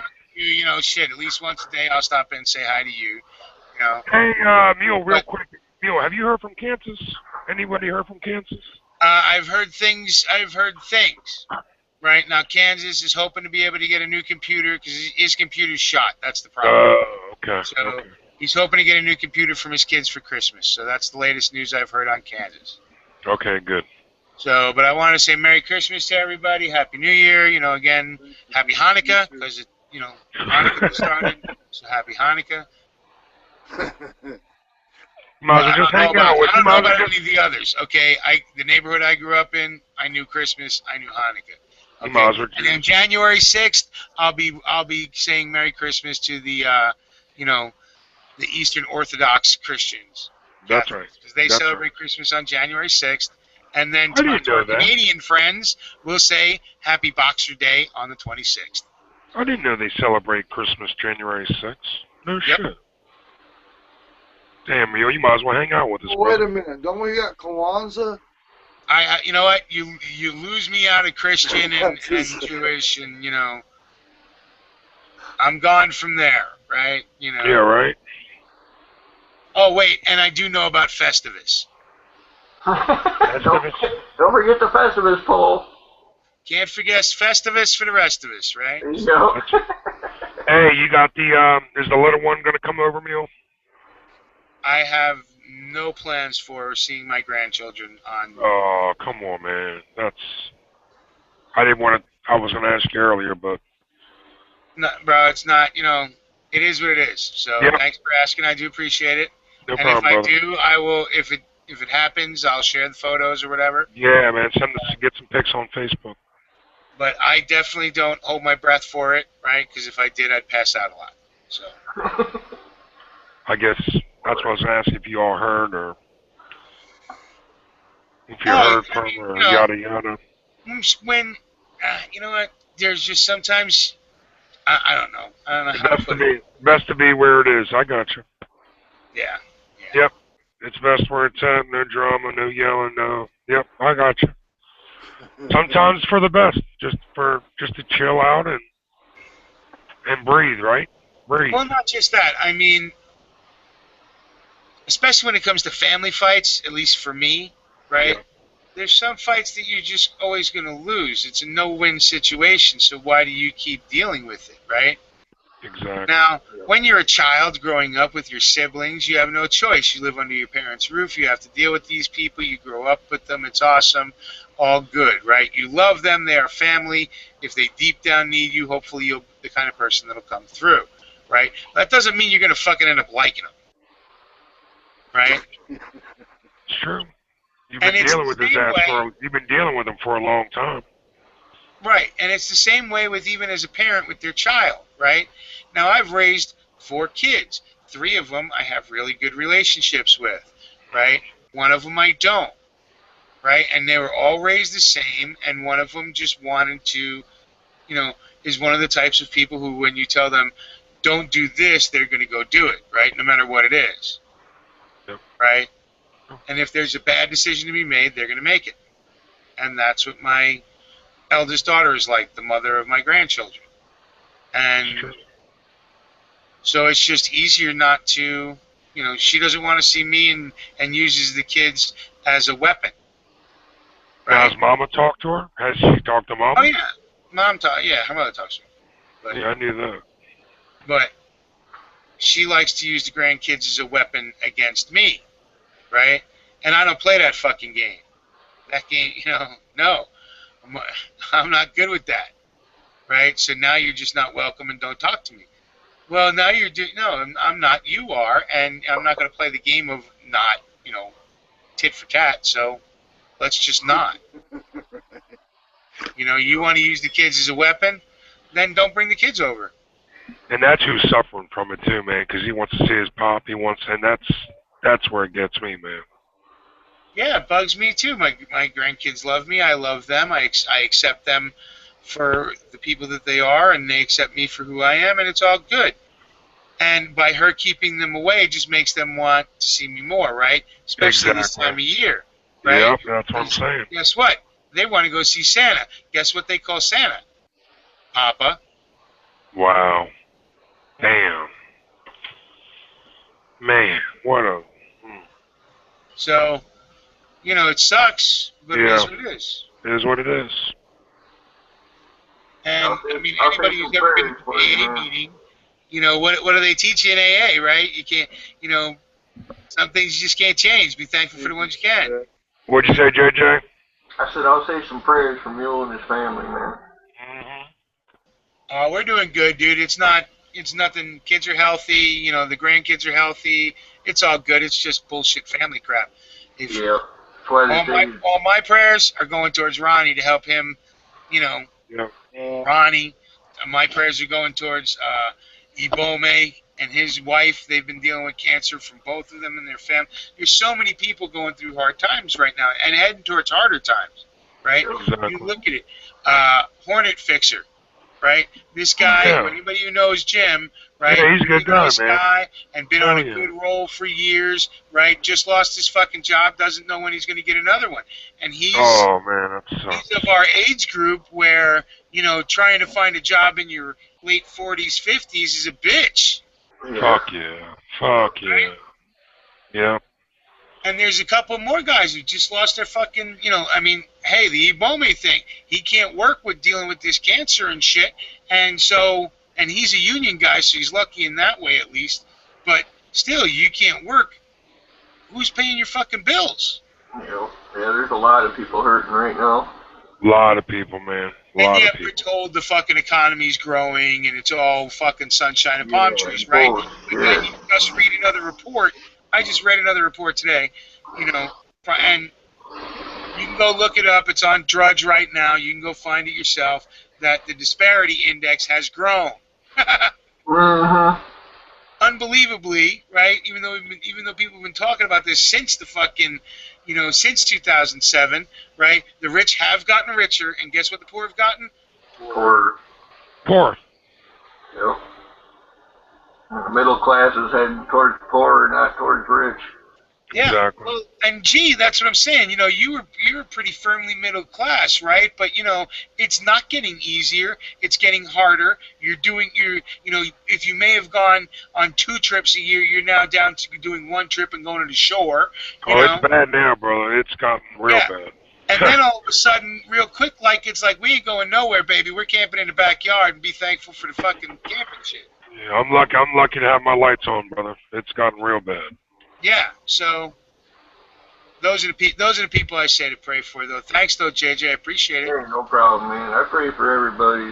Everything will get better, but it's not looking good. No, it's not. But that's just the reality of it. We still got to, The machine makes it hard, brother. They make it harder and harder and harder. Yeah. Again, you got me caught in here for another 10 minutes when I need to go snuggle. So, All right, just tell her you're I want snuggling, to say you're Merry snuggling Christmas with to G. everybody, Merry and Christmas to you have a also, happy New man. Year, and I'll talk to you guys later. All right, Mew. Merry Have a good Christmas, night, bro. brother. Merry Christmas. You too, bro. I'm firing up the big computer here, so hang on. No worries, brother. You know, and the gist about it, G, check this out. Yes, And sir. it doesn't mend anything that we're going through. But Right. what I've seen, man, and I'm first witness, I'm so glad. And it's not the season at all. It's Tom, actually the fuck. props to the social that we have here tonight. I would, first of all, I would love to see some kids hang out with that old dude. Hold on, excuse me 1 second, Brother Brown. Hold on 1 second. Hold on. Excuse me for once. Don, I'm going to send you another link on your G Plus here. Don saying that he didn't get a link. He should get it. I tell you, man, this fucking Google Plus shit. Cowboy. Where's Cowboy? I'm here. I'm listening. Can you send a link to the political terrorist for me? Don, I just sent it again. Check your inbox, Don. Hopefully you got it. He should have it. It's done. It's sent. Yeah. Thanks, Cowboy. Don, we sent it twice, brother. You should have it. Let me know if you don't got it, Don. I just sent one. I just resent it and Cowboy resent it, but text me, Don, and the external if you did not get it. Did you open this one through TrueTube? No. This one, no. Figures. No. I was rushing and Morty's what's going on? Just joined us. Wild Iron, I sent you a link too, brother. Send a link to Snakebite, Cowboy. Got it. You're the man.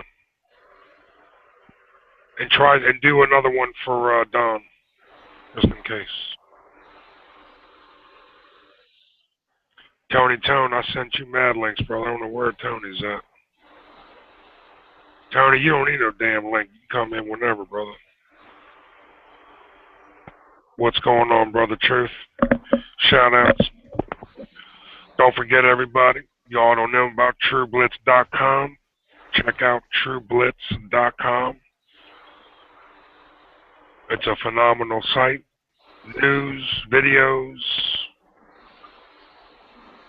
etc., etc., etc. And so you're saying go ahead and register then, right? Absolutely. It's all free.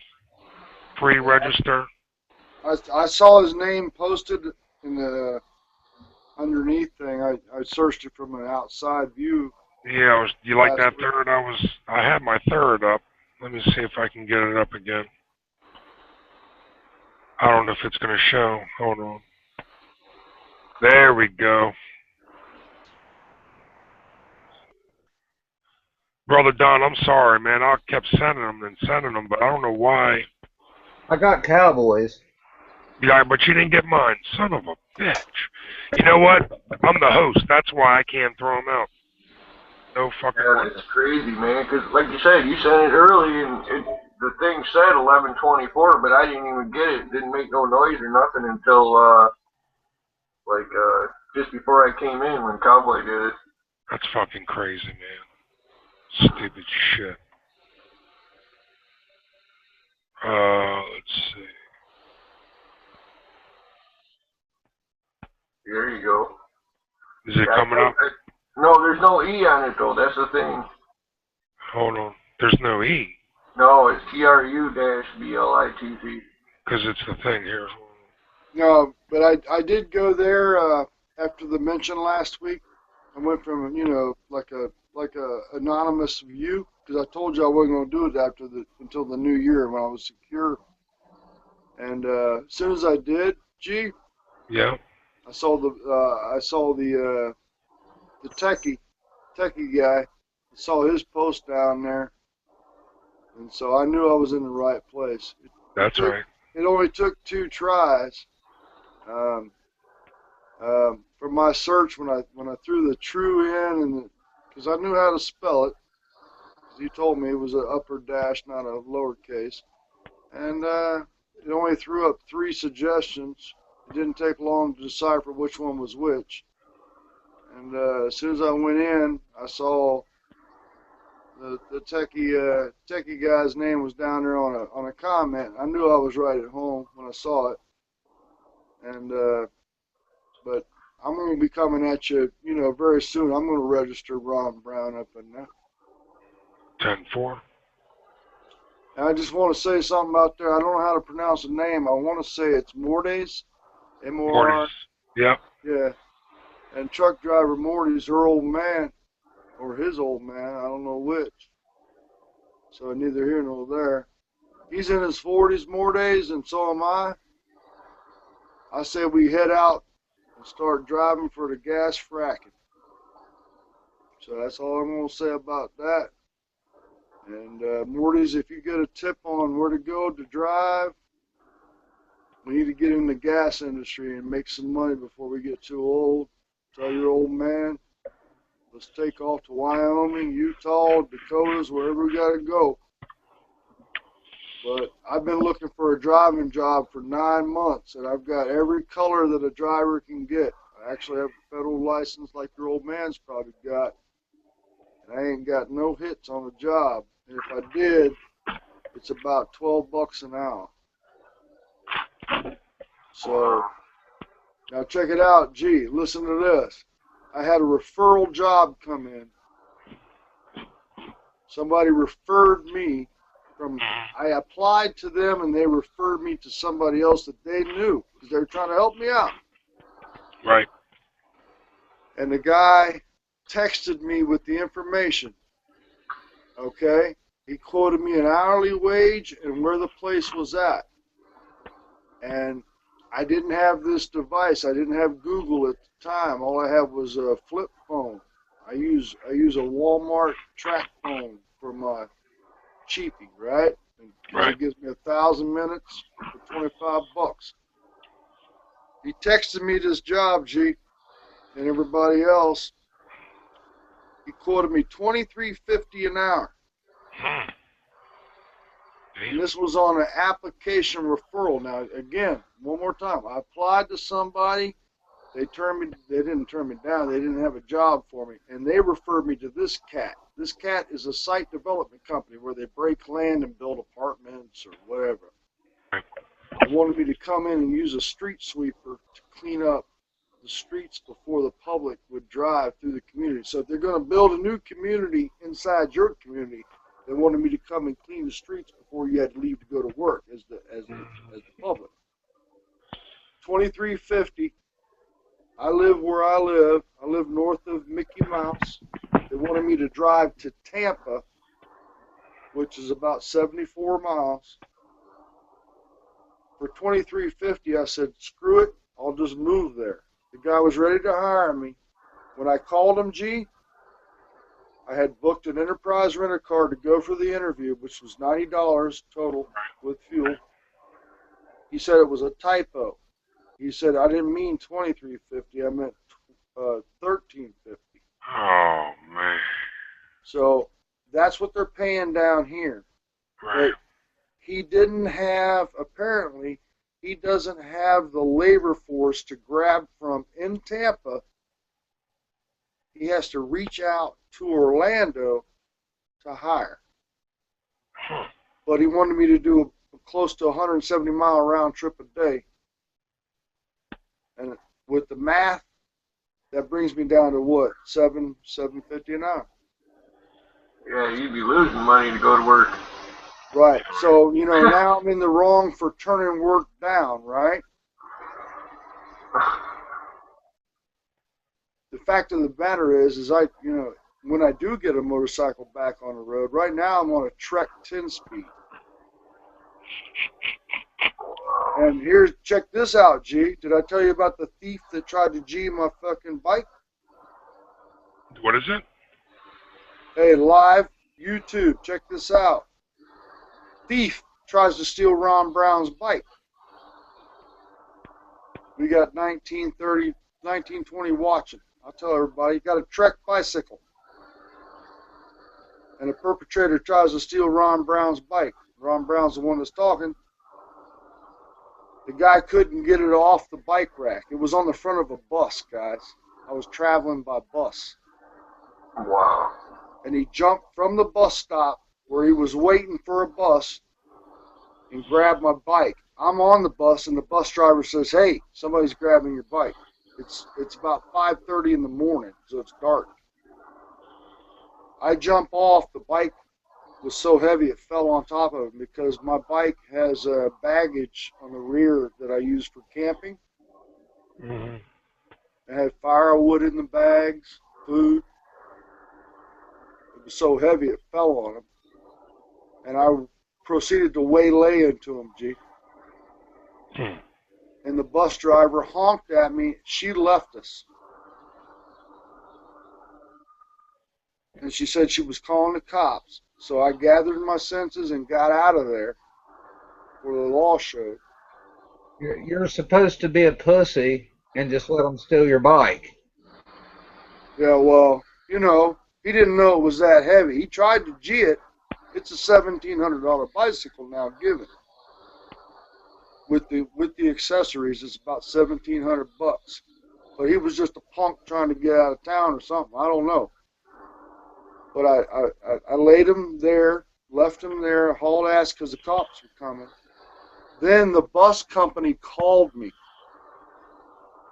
They had me on video. And they had me come down and ID him. But because they only had 10 seconds is all they had. They've got 8 cameras on these buses, digital,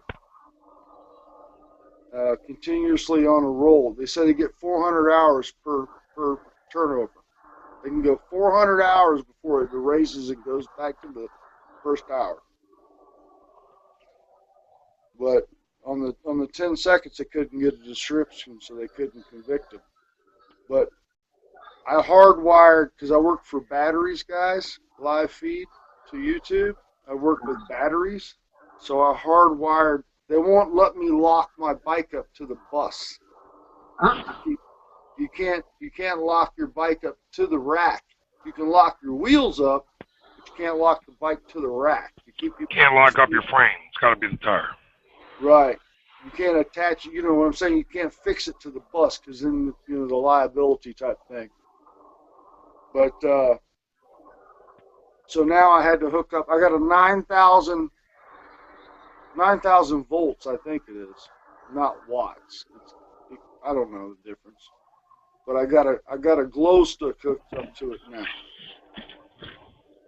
The guys that I've been working for gave me some batteries, and we hooked up a glow stick to this thing on the frame. So when I get on the bus, I ignite it. And that's how I'm going to have to. That's what they're doing down here, though. We got a transit system. You lock your bike, and you put your bike on the front of the buses if you're able to. If they're full, you can't do it. But you can, you know, because I have to ride 4 miles from where I get off the bus to my campsite, so to speak. So I'm on a bicycle most of the time.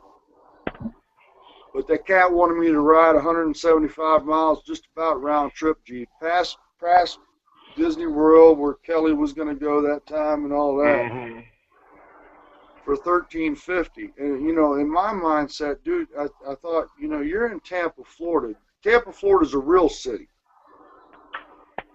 You know, Tampa's no joke. There's a lot of money in Tampa. Yeah, there is. Yep, Tampa's. It's like Clearwater. There you go. A lot of money in Clearwater, too. Yep. And I just couldn't see I just couldn't see it. So I felt guilty about turning it down because I know I need it. But I have to be realistic about it. You know what I'm saying? $13.50 is better than $0.50.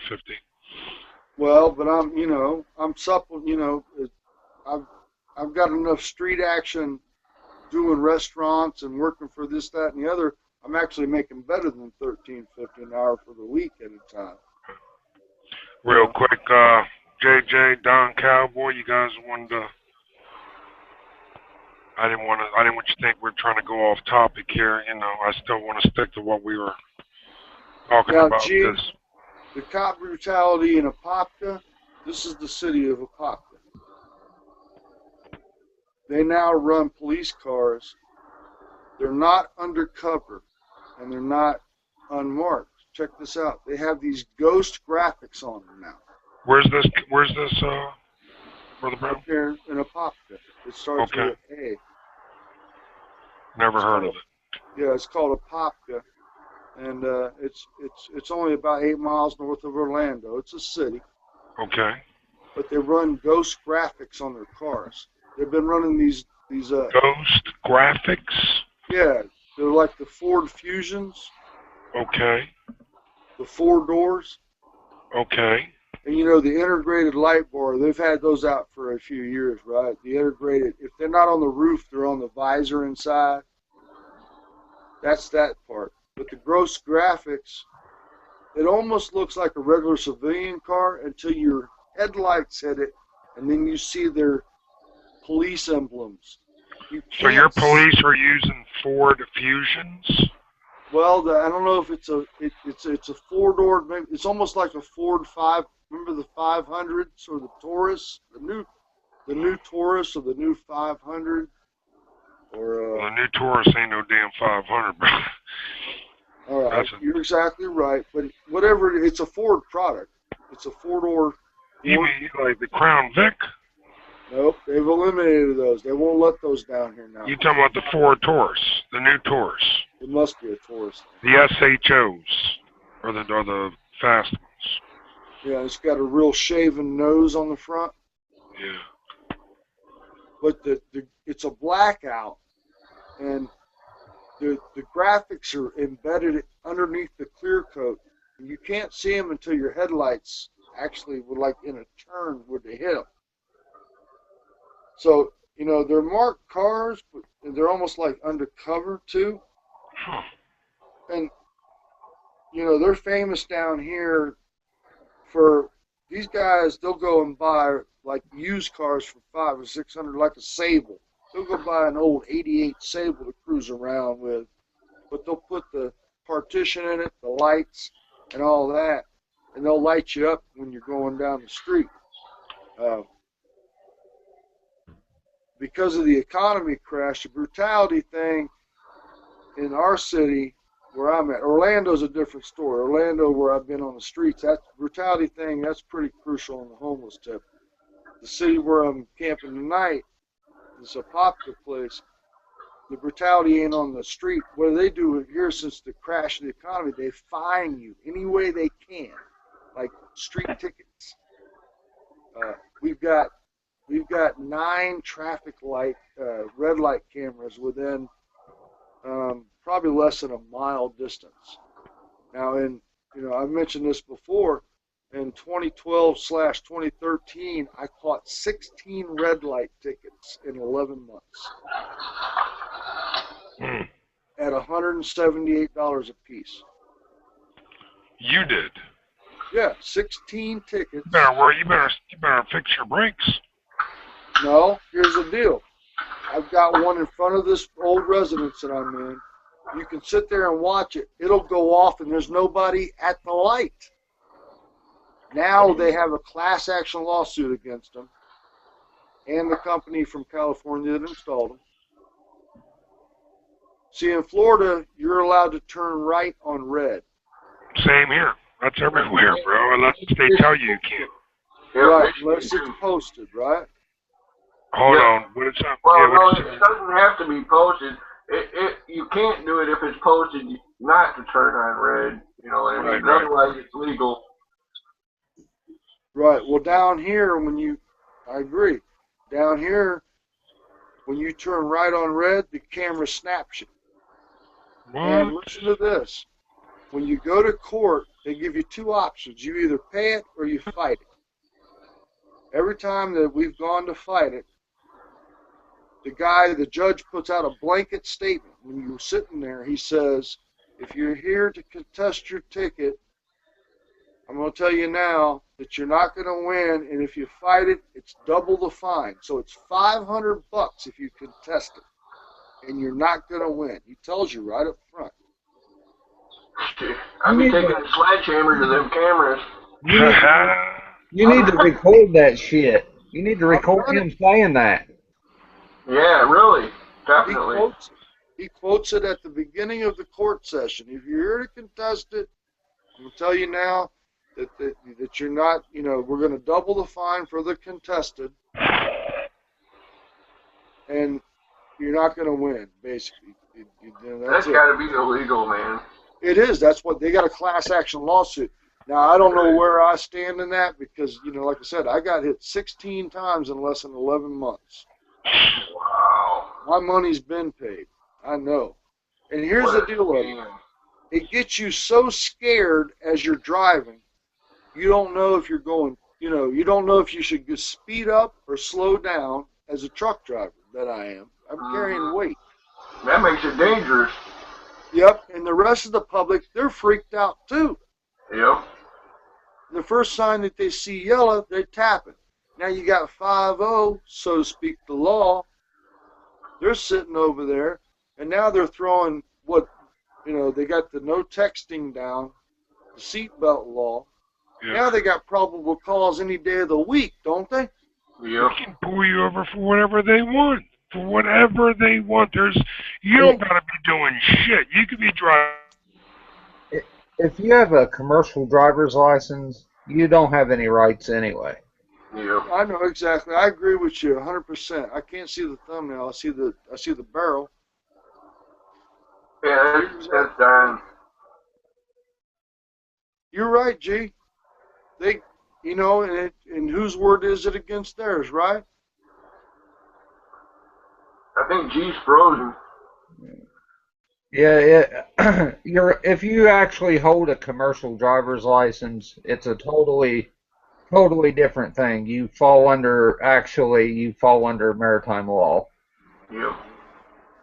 So a lot of the rights you have as a regular civilian are out the window because you qualified, tested, and became part of the maritime system. Yep. You signed a contract. They say when you sign that.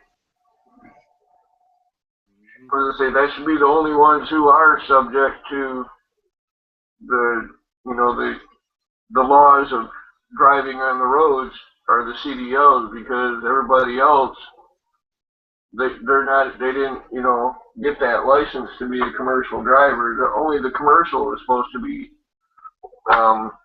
regulated like that. Yeah. No, just like if you're driving a truck and they want to search it, you can't tell them no. Yeah. No, and you know what? You lose all those rights. The last time they got me, I've never thought about telling them no. I really haven't. I've never thought about telling them no. But the last time they pulled me over for the scale house, it took 3.5 hours, but they brought the shepherds out. They actually piss tested me in a van. They brought temporary scales out. They did this, that, and the other. It was a $1,471 ticket. Yeah. And it was for tire depth. Fucking tire depth. Yeah, they stack the tickets too. It's not just one ticket. Hell, you'll get half dozen. Now, Maryland's one of the worst states ever for it. Maryland's got to be one of the worst states. He was wearing all dark blue camo. I mean, like cobalt, not even cobalt, midnight blue camo, and guns on his thigh, guns on his waist. I never, DOT. He's upper tier law enforcement to me. It looked like. I mean, they just got feeling left out of the police state. Yep. They got to be militarized too. I'll tell you something else about the tickets you might not know. If you don't pay them, they cannot suspend your license unless you give them permission to suspend your license. I've been a truck driver for years and years and years. You can lose a DOT number over it. It's $30. You can go get a new one the same day. Fuck it. Yeah, I hear that. Hell with the DOT number. All right, throw that away, Cameron. It just, they're not intimidating to me except for the fact, and check this out, on the cop brutality thing, I saw somebody get beat up last week by a code enforcer. This guy, yeah. And I also saw somebody get beat up by a county EPA enforcer. They think they're above law. But the code enforcer, he's walking around. You know the political signs that people put out on the side of the road? Yeah. When they're running for party? Mm-hmm. He goes around and pulls them up. Right? That type of guy. Like a dude, like a wanna, I don't know if you want to call him a wannabe, but he'll cite you for parking in the wrong place on the curb or whatever. Code enforcement. And he's wearing a 9 now. They got code enforcement wearing a strap. He's got a strap on his side. Jesus. Yeah, meeting made. And he's got an attitude from hell, man. Yep. Now, I was backing into my residence in a commercial vehicle, and he pulls up and says, "What are you doing going the wrong way?" Now, I'm in a 12-wheeler. I'm backing into my driveway. There's no yellow on the curb. And I'm like, I'm backing into my place, man. He goes, "Well, you're going the wrong way in traffic." I said, "Dude, man, look, it's a 24-foot body now. Come on, man." And he's all Superman. He's got a Ford Ranger, like a 94 Ford Ranger single cab, little mini guy. But he's strapped. Got a piece on him. What the hell's gone wrong? I don't care if I don't care if he's carrying a gun as long as he ain't fucking, you know what I mean? I don't care if anybody carries a gun as long as they're a decent person. Well, he turned out to be all right. It's not that. It's just that, and he wasn't intimidating, but people hate code enforcers. Like the county guys that come out, like the building inspector guys. Mm-hmm. Now they've deputized them.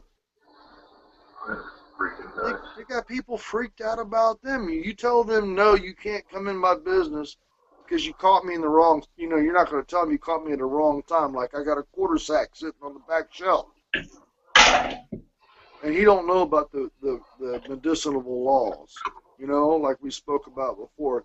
Some of them aren't knowledgeable about the laws. And I've heard testimony from sheriffs saying that there's so many laws that they cannot keep up with them. He actually has to type into his car computer a cheat word to come up with a law to convict the guy at the side of the road because he doesn't know what to The come up thing is, it's not law. It's all code. Even Yeah. the shit that the cops are enforcing is code. with. You're right. You are very Illegal. right. No victim, no crime. You That's are right. common law. That is law. It's speeding ticket. That's code. Check, check, check. Can you all hear me? There You're you good, go. G. Check, check, check. You're good, man. Oh, thank you. Yeah, Sorry you were about that. froze up. Yeah, I don't know what happened. I'm back. Sorry about that. Yeah, a lot of these cops don't even know what they're doing. They think it's the law. They think it's the law. It's actually a code in a book. A lot of the cops don't even know their fucking laws, Tom. Yeah, it's a code of the corporate government. Mm-hmm. The Universal Commercial Code. Yep. We're sold as slaves on the stock market every day. Yep. Look into it. You'll find out it's true. I wasn't hip to that till I heard a guy called David Russo talking about it. And he mentioned he must have learned it from the jitterbug Rockefeller, not the old man, but the younger Rockefellers. But this guy Russo turned on the Rockefellers, and he learned about that maritime conviction law type thing on the birth certificates too. Yep. Where The they Social sign Security numbers. Yep. What you do with the birth certificate, you're actually giving the right of your child to the state. Mm-hmm. You are the whatever you want to call it. Well, now let me ask G something. G's got a kid. If he hasn't exited his man cave, No, I'm here. What's up? G, this guy that we're talking about, this birth certificate deal, you having a child, I wasn't there for my childbirth. I got This two. guy, they were interviewing him. He said that, there's a reason that they take your child. Did they take your child and leave the room when he or she Yeah. was born? Yes, both of them. They draw blood. Yeah. Yeah. Nurse Okay. moms and RN 'Cause I didn't know. and labor and delivery, they took both boys out. They said, I actually had to file an injunction through the state for them to destroy my children's DNA record. They're building a DNA database also, and they're doing some other stuff. It's all crooked. Yep. Now, I know that cop brutality thing. Do you guys? I'm just throwing this out there. I Sure. know if about a disease type situation, first responders and the cops. Do you think they're inoculated up to date? You think they keep them current on inoculation for disease control? No more than the general public. Yep. So maybe that's why they carry that smirk ass attitude around, because they know if shit go down, I'm gonna get sick before they do, right? They just want you to fear them. That's basically what it is. They want us to fear them Or so control. they have some type of control. But if they went about it a different way and they were more on the friendly side, it's too late now. I mean, it's never too late, but It's What probably drives too me? late, dude. It's What probably drives too me? late. yeah, I'm just trying to be positive. I'm It, just gonna it, it's try to. I think along the same lines as you, but with the way people are today, it's too fucking late. Yeah. They There's not don't, enough people awake to make a difference the right way. I don't think. we don't have the time. We don't have the time to change it. It's gonna fall apart first. Too many lies, too many destruction, too much tyranny, too many killings, too many murders, too much. It's too much. No, and people say, "Oh no, I know some good cops," but how many times have they pulled their weight and helped cover up a story or fell in line? You know what I mean? With the rest of them. That's what I'm tired of hearing about now. They say, "Oh, I'm a good cop. I'm a good cop." Yada yada yada. Well, how come you motherfuckers don't stand up and you don't separate yourself from the rest? Why don't you take a fucking step forward, or excuse me, take a side step away from the trash and away from the tyranny from your coworkers and step up and be a fucking difference? Because Why all it don't takes you? is one to start. It takes What? one to start. The thing is, they know they're in the department. They know who's criminal. You know what I mean? Why don't they bust their ass? Put them in fucking jail. File charges on them. Send them to the court system, just like they Too do. afraid too afraid to lose their jobs and their pensions. That's Right, what because it's they're getting the all shit fucking left. about. It's all over money. Exactly. Because they're afraid. Yep. They're pussies. They're Yep. pussies. They're afraid that they're going to lose their job. They're afraid that they're just going to fucking, yeah. Yeah, they're sellouts. Yeah, they're pussies. And I'm just so tired of hearing that shit. Like, people saying, oh, all the cops aren't fucking bad, G. What the fuck? Why are you dogging cops? Like, well, look, man, I got a fucking cousin that's a cop. And I get on his ass every day, but he separates himself from the rest. He doesn't associate himself with any of them. But he's a cop. I don't know. I think about the only way you can truly separate yourself is to truly separate yourself and leave. Because one good cop can't make any ground in a corrupt police force. No. Unfortunately, you're right. You can't. Sorry, my grandfather walked the beat in Flint, Michigan in the 50s and 60s for 17 years. He was a good cop. Yeah. But nowadays, their training is all fucked up. They're training people to shoot first, ask questions later, be scared of every grandma and old man, that's around. That's why you're seeing 76-year-old men get tasered, beat down for license plate or some kind of stupid violation. Yep. Well, it's Anyway, people our age. We all know some good cops from back when we absolutely. were young. You know what I mean? I knew a sheriff's deputy that worked at the sheriff's office for 25 years, and he never filled out a whole ticket book. He had Wow. about half of his tickets wrote in that fucking ticket book. He had the same ticket book the day he died. Yep. Yeah, they weren't given quotas like they are nowadays, which is complete bullshit. Now, if he wrote you a ticket, you fucking deserved it. You know what I Yep. mean? And you knew you deserved it. You'd have to be fucking up bad, put it that way. He caught me Yep. going 70 miles an hour in a 55. There you go, warning. You Yep. know, My grandfather was the type that if you got pulled over drunk driving and you weren't, hurting anybody, he would fucking tell you to park your car, take you home. come and get it in the morning, and take you home. Yeah, Yep. this cop I'm talking about actually done that to me. Yep. That was my grandfather. He did shit like that. I, And that's I, a true peace officer. That's not somebody who's looking to just go throw somebody into the prison industrial complex. I had just turned 18. He knew that it would fuck up my life. You know what I mean? And Yeah. he took my fucking car keys and took them home with him. Yep. He Yep. said, he said, you come up to my house in the morning and I'll give them back to you. If I catch you again, I'm sorry, but I'm going to have to write you a ticket and put you in jail. Yep. And, But and he gave you that chance though. yeah, That's what we're missing today. They're all out to fuck us all over nowadays, man. Yeah. They don't give a shit. Nobody gives a shit about anybody. and Nope. he said, I know you're going to go out drinking with your buddies and stuff. If you want to do that shit, you stay out in the country.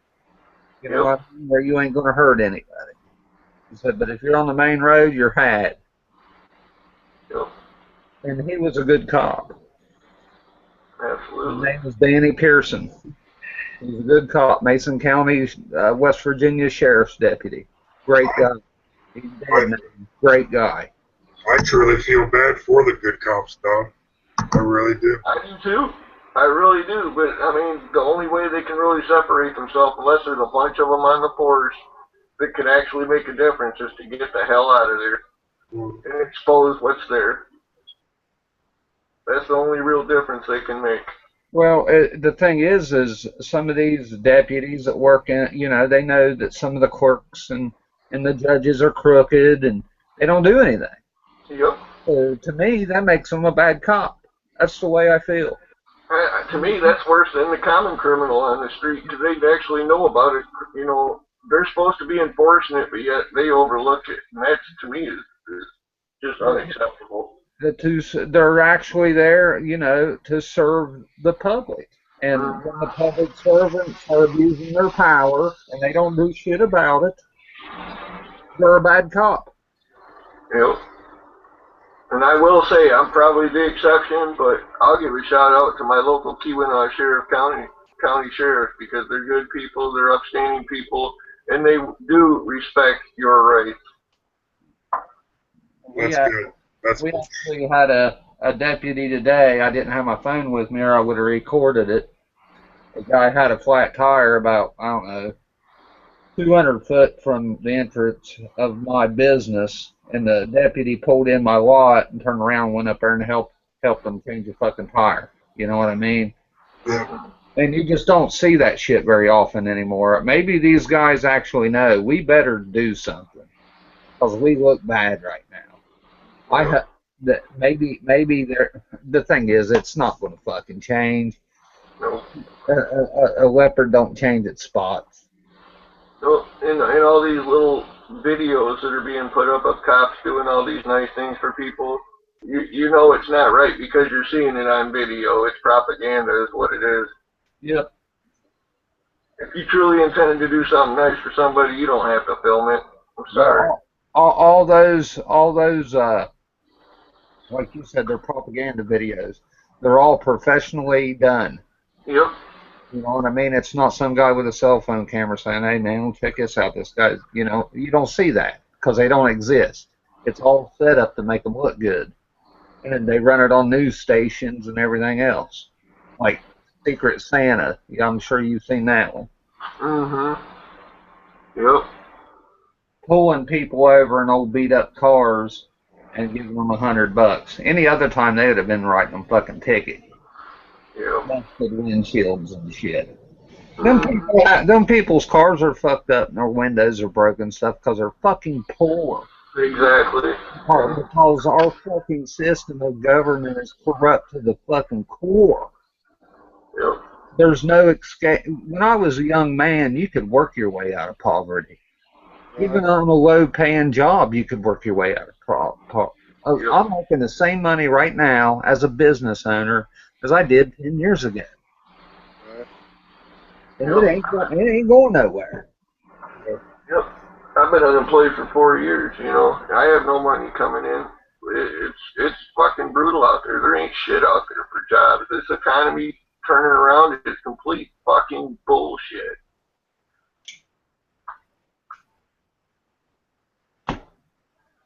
No, they've attacked our economy, is what they've really done. Every time they write a regulation, it puts somebody out of business.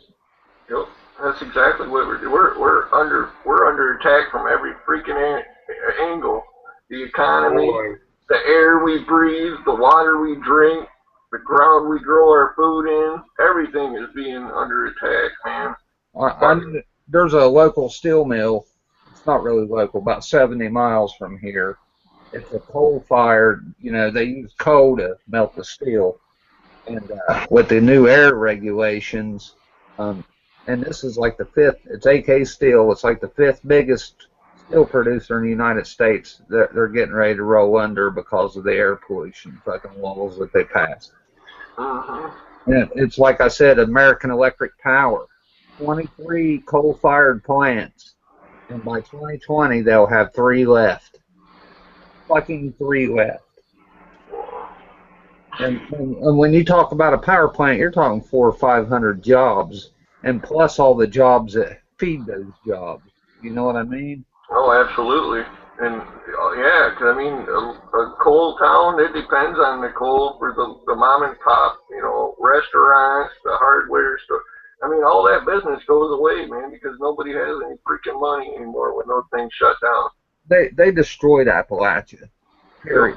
And I'm going to tell you right now, you know, you see a thing that say, oh, coal mining jobs paid $60,000 a year. That's bullshit. Yeah. $90,000 to $100,000 a year as a coal miner. Yeah. We're Yeah, talking you know, fucking premium jobs here, guys. and that's not an easy job. That's a tough ass job. They pay you for the job. You know what I'm saying? They actually, it's a $30 an hour job, $35 an hour job, plus benefits and everything else. It's a tough and dangerous job, you know. Yeah, and they pay you for it. You know, That's union right now. That's union work. some are, some aren't. Yeah, All the aren'ts are going under right. because of regulation. Yeah. Kentucky is a great example. Boone County, Kentucky. They went from like 14% freaking poverty to over 60% now. which county? Boone. Okay, boom. Boone County, Kentucky. Yeah, my kid's from Kentucky, but she's in Union. But am I right or wrong now? I don't know if it was police brutality, but you remember when the miners, they were killing them for striking. Oh yeah, they did the same thing to the copper miners up here where I'm at, man. Back in the turn of the last century, they brought the National Guard in to stomp out the protests, and they shot and killed people. Pinkertons, Yep, machine Yeah. gun the coal miners. yep. Same with the copper miners. Now, earlier they had that quote out there about the Secret Service thing. I heard something earlier. It was way early in the evening. Check it out. From what I remember, Secret Service. My daughter, she's from Kentucky, and she moved up there to another part of the country, up there by where G lives, the D.C. area. Needless to say, our host. And props to you tonight, G, for Oh, being thanks, brother. No problem, bro. No problem. Thank you. Thank you for hanging. Just like everyone else. She gives you props. She lives next door to you. She lives in your state. But I think what it is about 30 to 50,000 SS agents at least. I think I saw a quote where it's about 30,000 Secret Service agents. Talking about a corporation of cops. Nothing's going to change.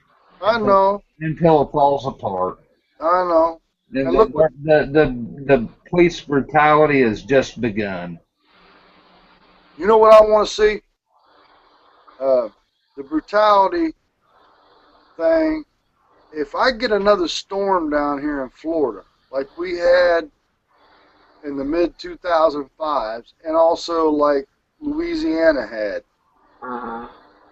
now that they've compartmentalized FEMA so bad, everything's federalized. Everybody knows everything's federalized anymore.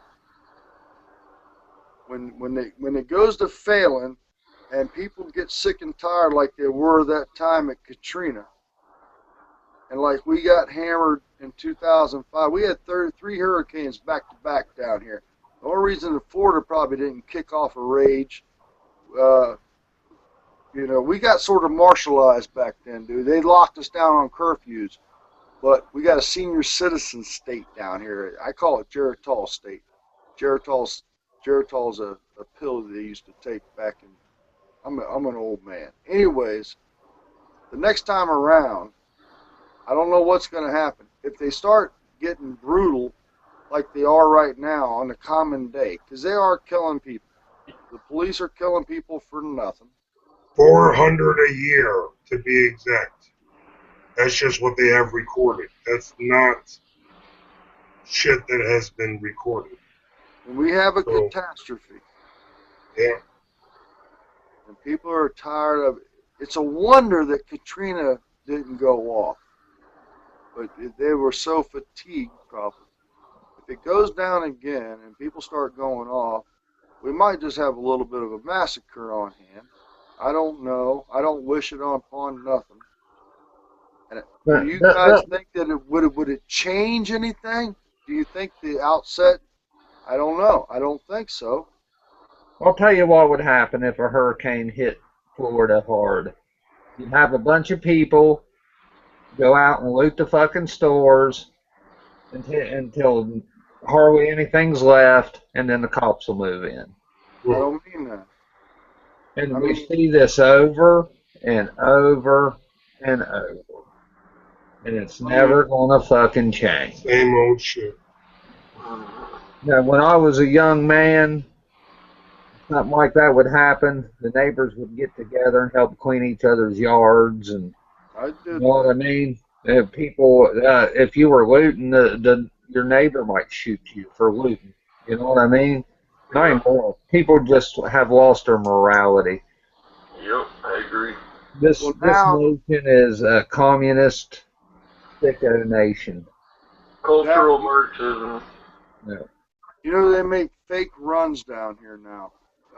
If anybody, if not, G knows, and maybe some other folks, they make fake runs out here outside my house. You'll hear sirens running. And I got a scanner running in the background. I know what's going on. And there's nothing going on the broadcast. They're doing a show and tell type thing. They're letting people know we're here, going the power trip up. They're doing dry runs, dude. They do it every day. I kid you not. It's almost gotten to where I'm a psychosis over it because of the sirens alone, man. They'll run on the half hour, just drive Wasn't up it, and down the wasn't freaking. it Daytona where they all raced to the fucking donut store?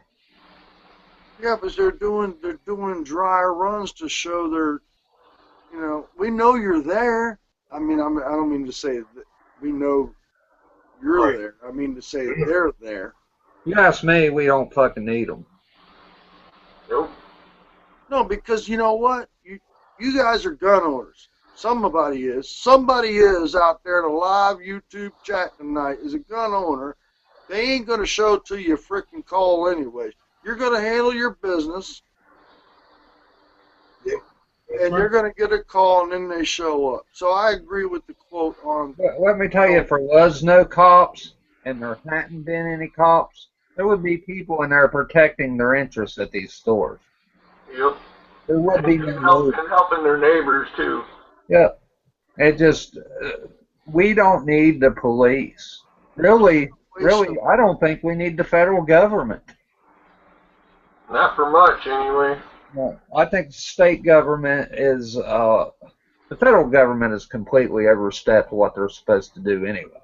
Oh, Here. absolutely, by a fucking 20,000%. Yeah.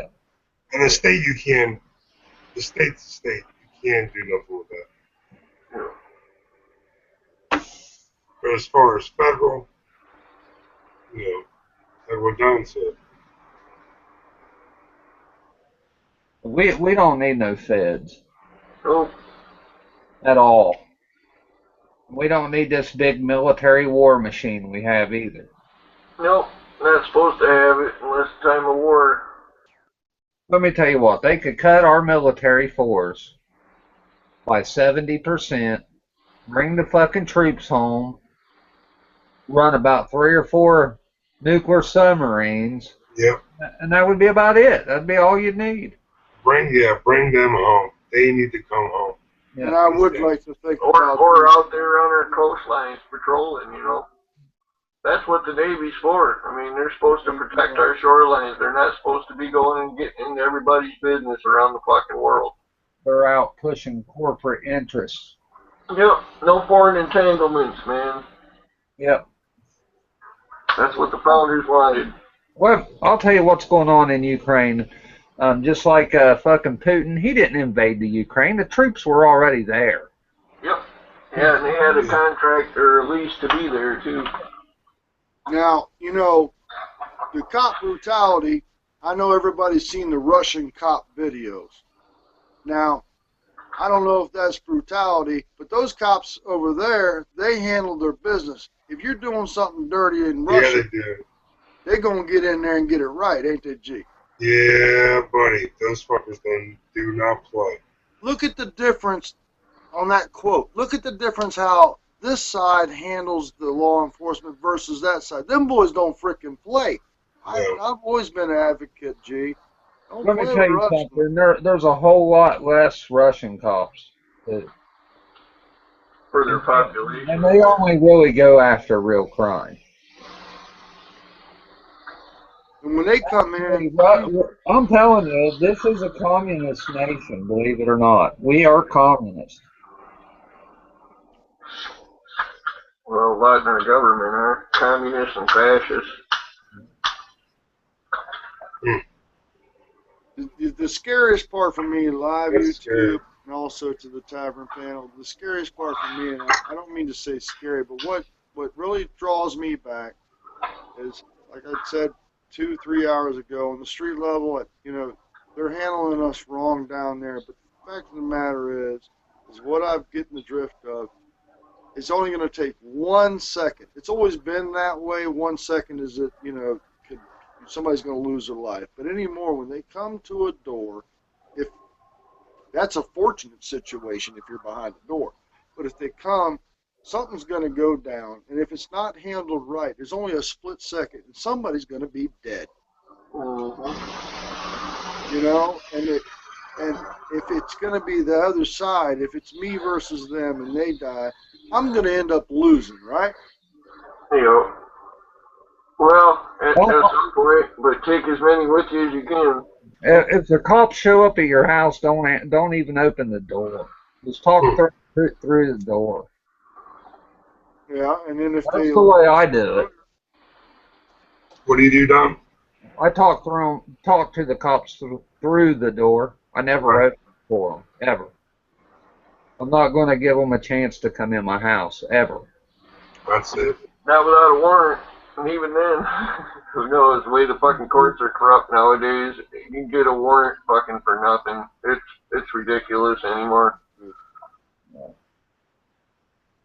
Yeah, they'll give a warrant on hearsay. Yep. It's disgusting, really. I mean, we know the cops. A lot of cops are crooked. So what's to stop them from just lying to a judge? You know. Well, only thing I can say is from police brutality to the highest corruption in our government, welcome to the system of international usury. Yeah. That's what we're under. The bankers run everything. They've always run everything. Yep. Own the corporations. They own the politicians. They own everything. Yeah. And until we stand up and get rid of the fucking bankers, nothing will change. And that is one place that I agree with Adolf Hitler on. Get rid of them motherfuckers. Yeah. The bankers are the main root from of the tree of destruction. I'm going to tell you, in pre-war Germany, the reason that we went to war with Germany is because Adolf Hitler used the money of the international bankers to put him in power, and once he got in power, he kicked them all out of the country. And we see it in Libya, and we see it, how many countries have we seen that? Even today, Iran, they have such a hard-on for Iran because they do not have a central bank there. And before Gaddafi was captured, they had set up a central bank. Yep, that's why they want to get into Syria too. Yeah, people gotta wake up. This is never going to end.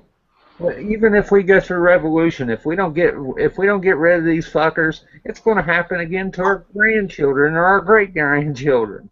Yep. They gotta fucking go forever. They can't come back. Period. Agreed. It should be treason for anybody to even try to pass a law for a private banker. Yep. You know what I mean? To take from the American, they own us. Or for a corporation, for that matter. Them fucking bankers own our ass. They own us. They own our stock. I never gave them permission to own. I never sold them my stock. Yep. Well, now listen to this. They got down here at our bread line, the soup. We got one soup line in town, a bread line. You can catch it at noon to 1 o'clock every day, and there's an officer there. And on the other side of the tip, and that was disgusting to me because the guy wanted to know how. When I walked up, he says, "How can I help you?" Already, right out the box. I walked up. I'm clean shaven. Apparently, I got my head shaved and this, that, and the other. I tried to stay dressed. Walking up to a bread line. "How can I help you?" he says. "Dude, I'm just here to get some." It's a soup line, man. To be honest with you, all you get is a bowl and a bread. That's it. The other side of the tip, the church that does the free feed, they got a cop there too, and they got the camera. This is on Thanksgiving Day. They got the local news there filming. Now, it's not that I don't want to be on camera. I could care less. I don't have, I'm on camera with a live YouTube. I don't care about that. Right. But, to me, it's a little invasive, this, that, and the other. But everywhere I go, there's one posted on the free tip, that's on the social tip to help people out. Here's a policeman posted. Now it said community service officer on the side of the car, of course, And I think he was a non-sworn officer. I think the reason that the government and these smaller towns and stuff always attack the homeless is because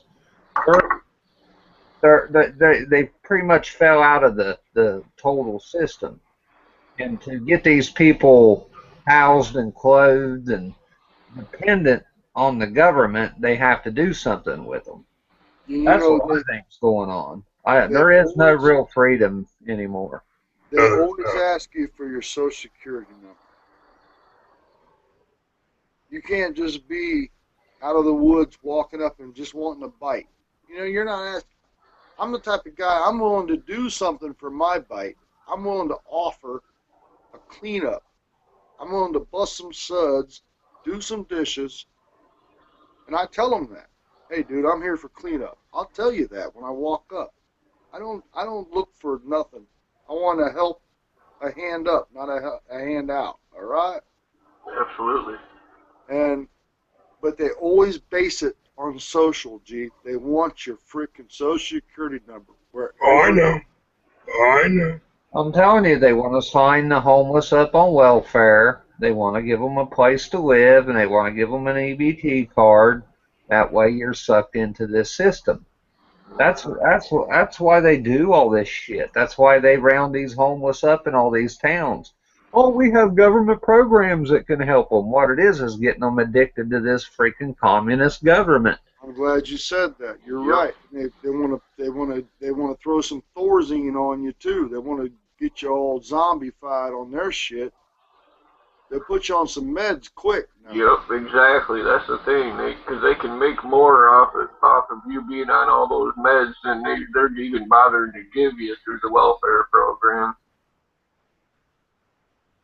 Well, the meds go back to the big pharma companies that push these laws to get their medicine paid for each person that they can give them to from the government. Yep. We are under the biggest scam ever. Absolutely. And like I said, even if revolution does come, if there is a central bank in this country, you have accomplished nothing. Absolutely.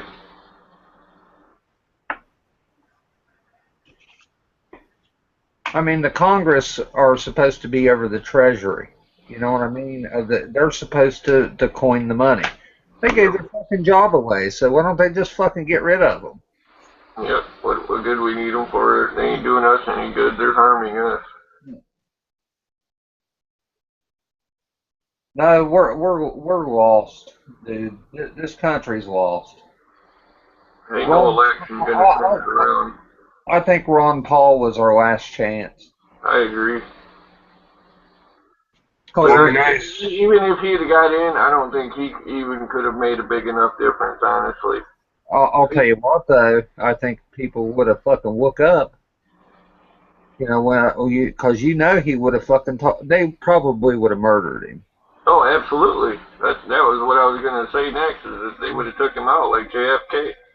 They probably would have murdered him because he would have exposed the hypocrisy and the corruption.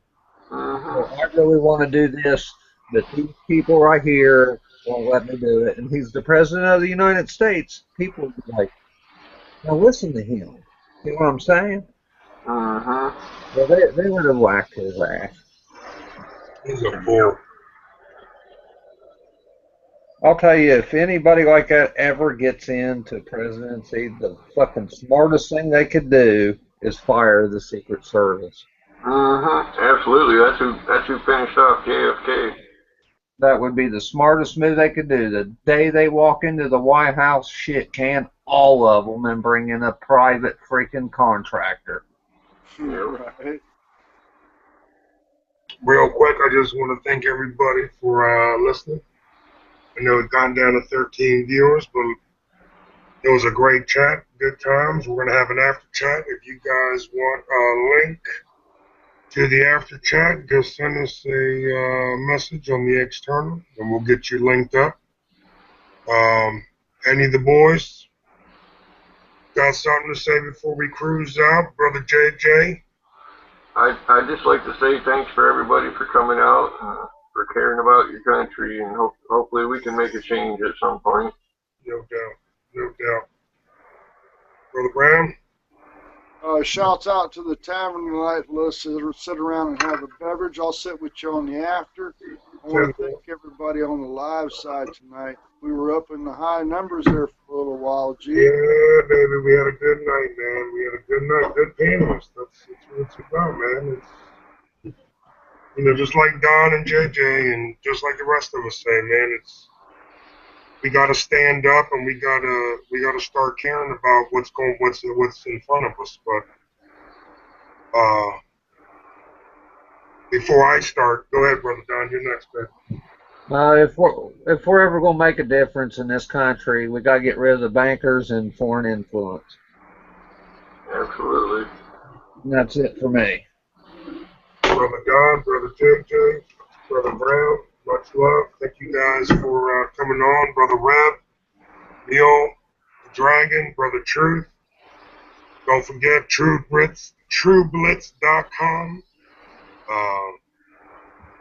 Take a couple of minutes and check out the site, TrueBlitz.com. It's a one-stop shop, and as far as the Dragon, we'll get back on here probably within a few days. We'll open up another one, and everybody be safe.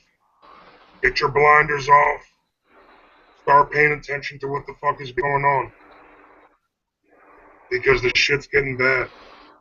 Real bad. So, happy holidays to everybody. Be safe. Merry Christmas. Love you guys. And for the panelists, I'm gonna shut this down, and I'm gonna call you guys back on the normal line. Sounds All right, good, G. All right, Merry brother. Christmas, everybody. Merry Christmas, everybody. Much love. Merry Christmas.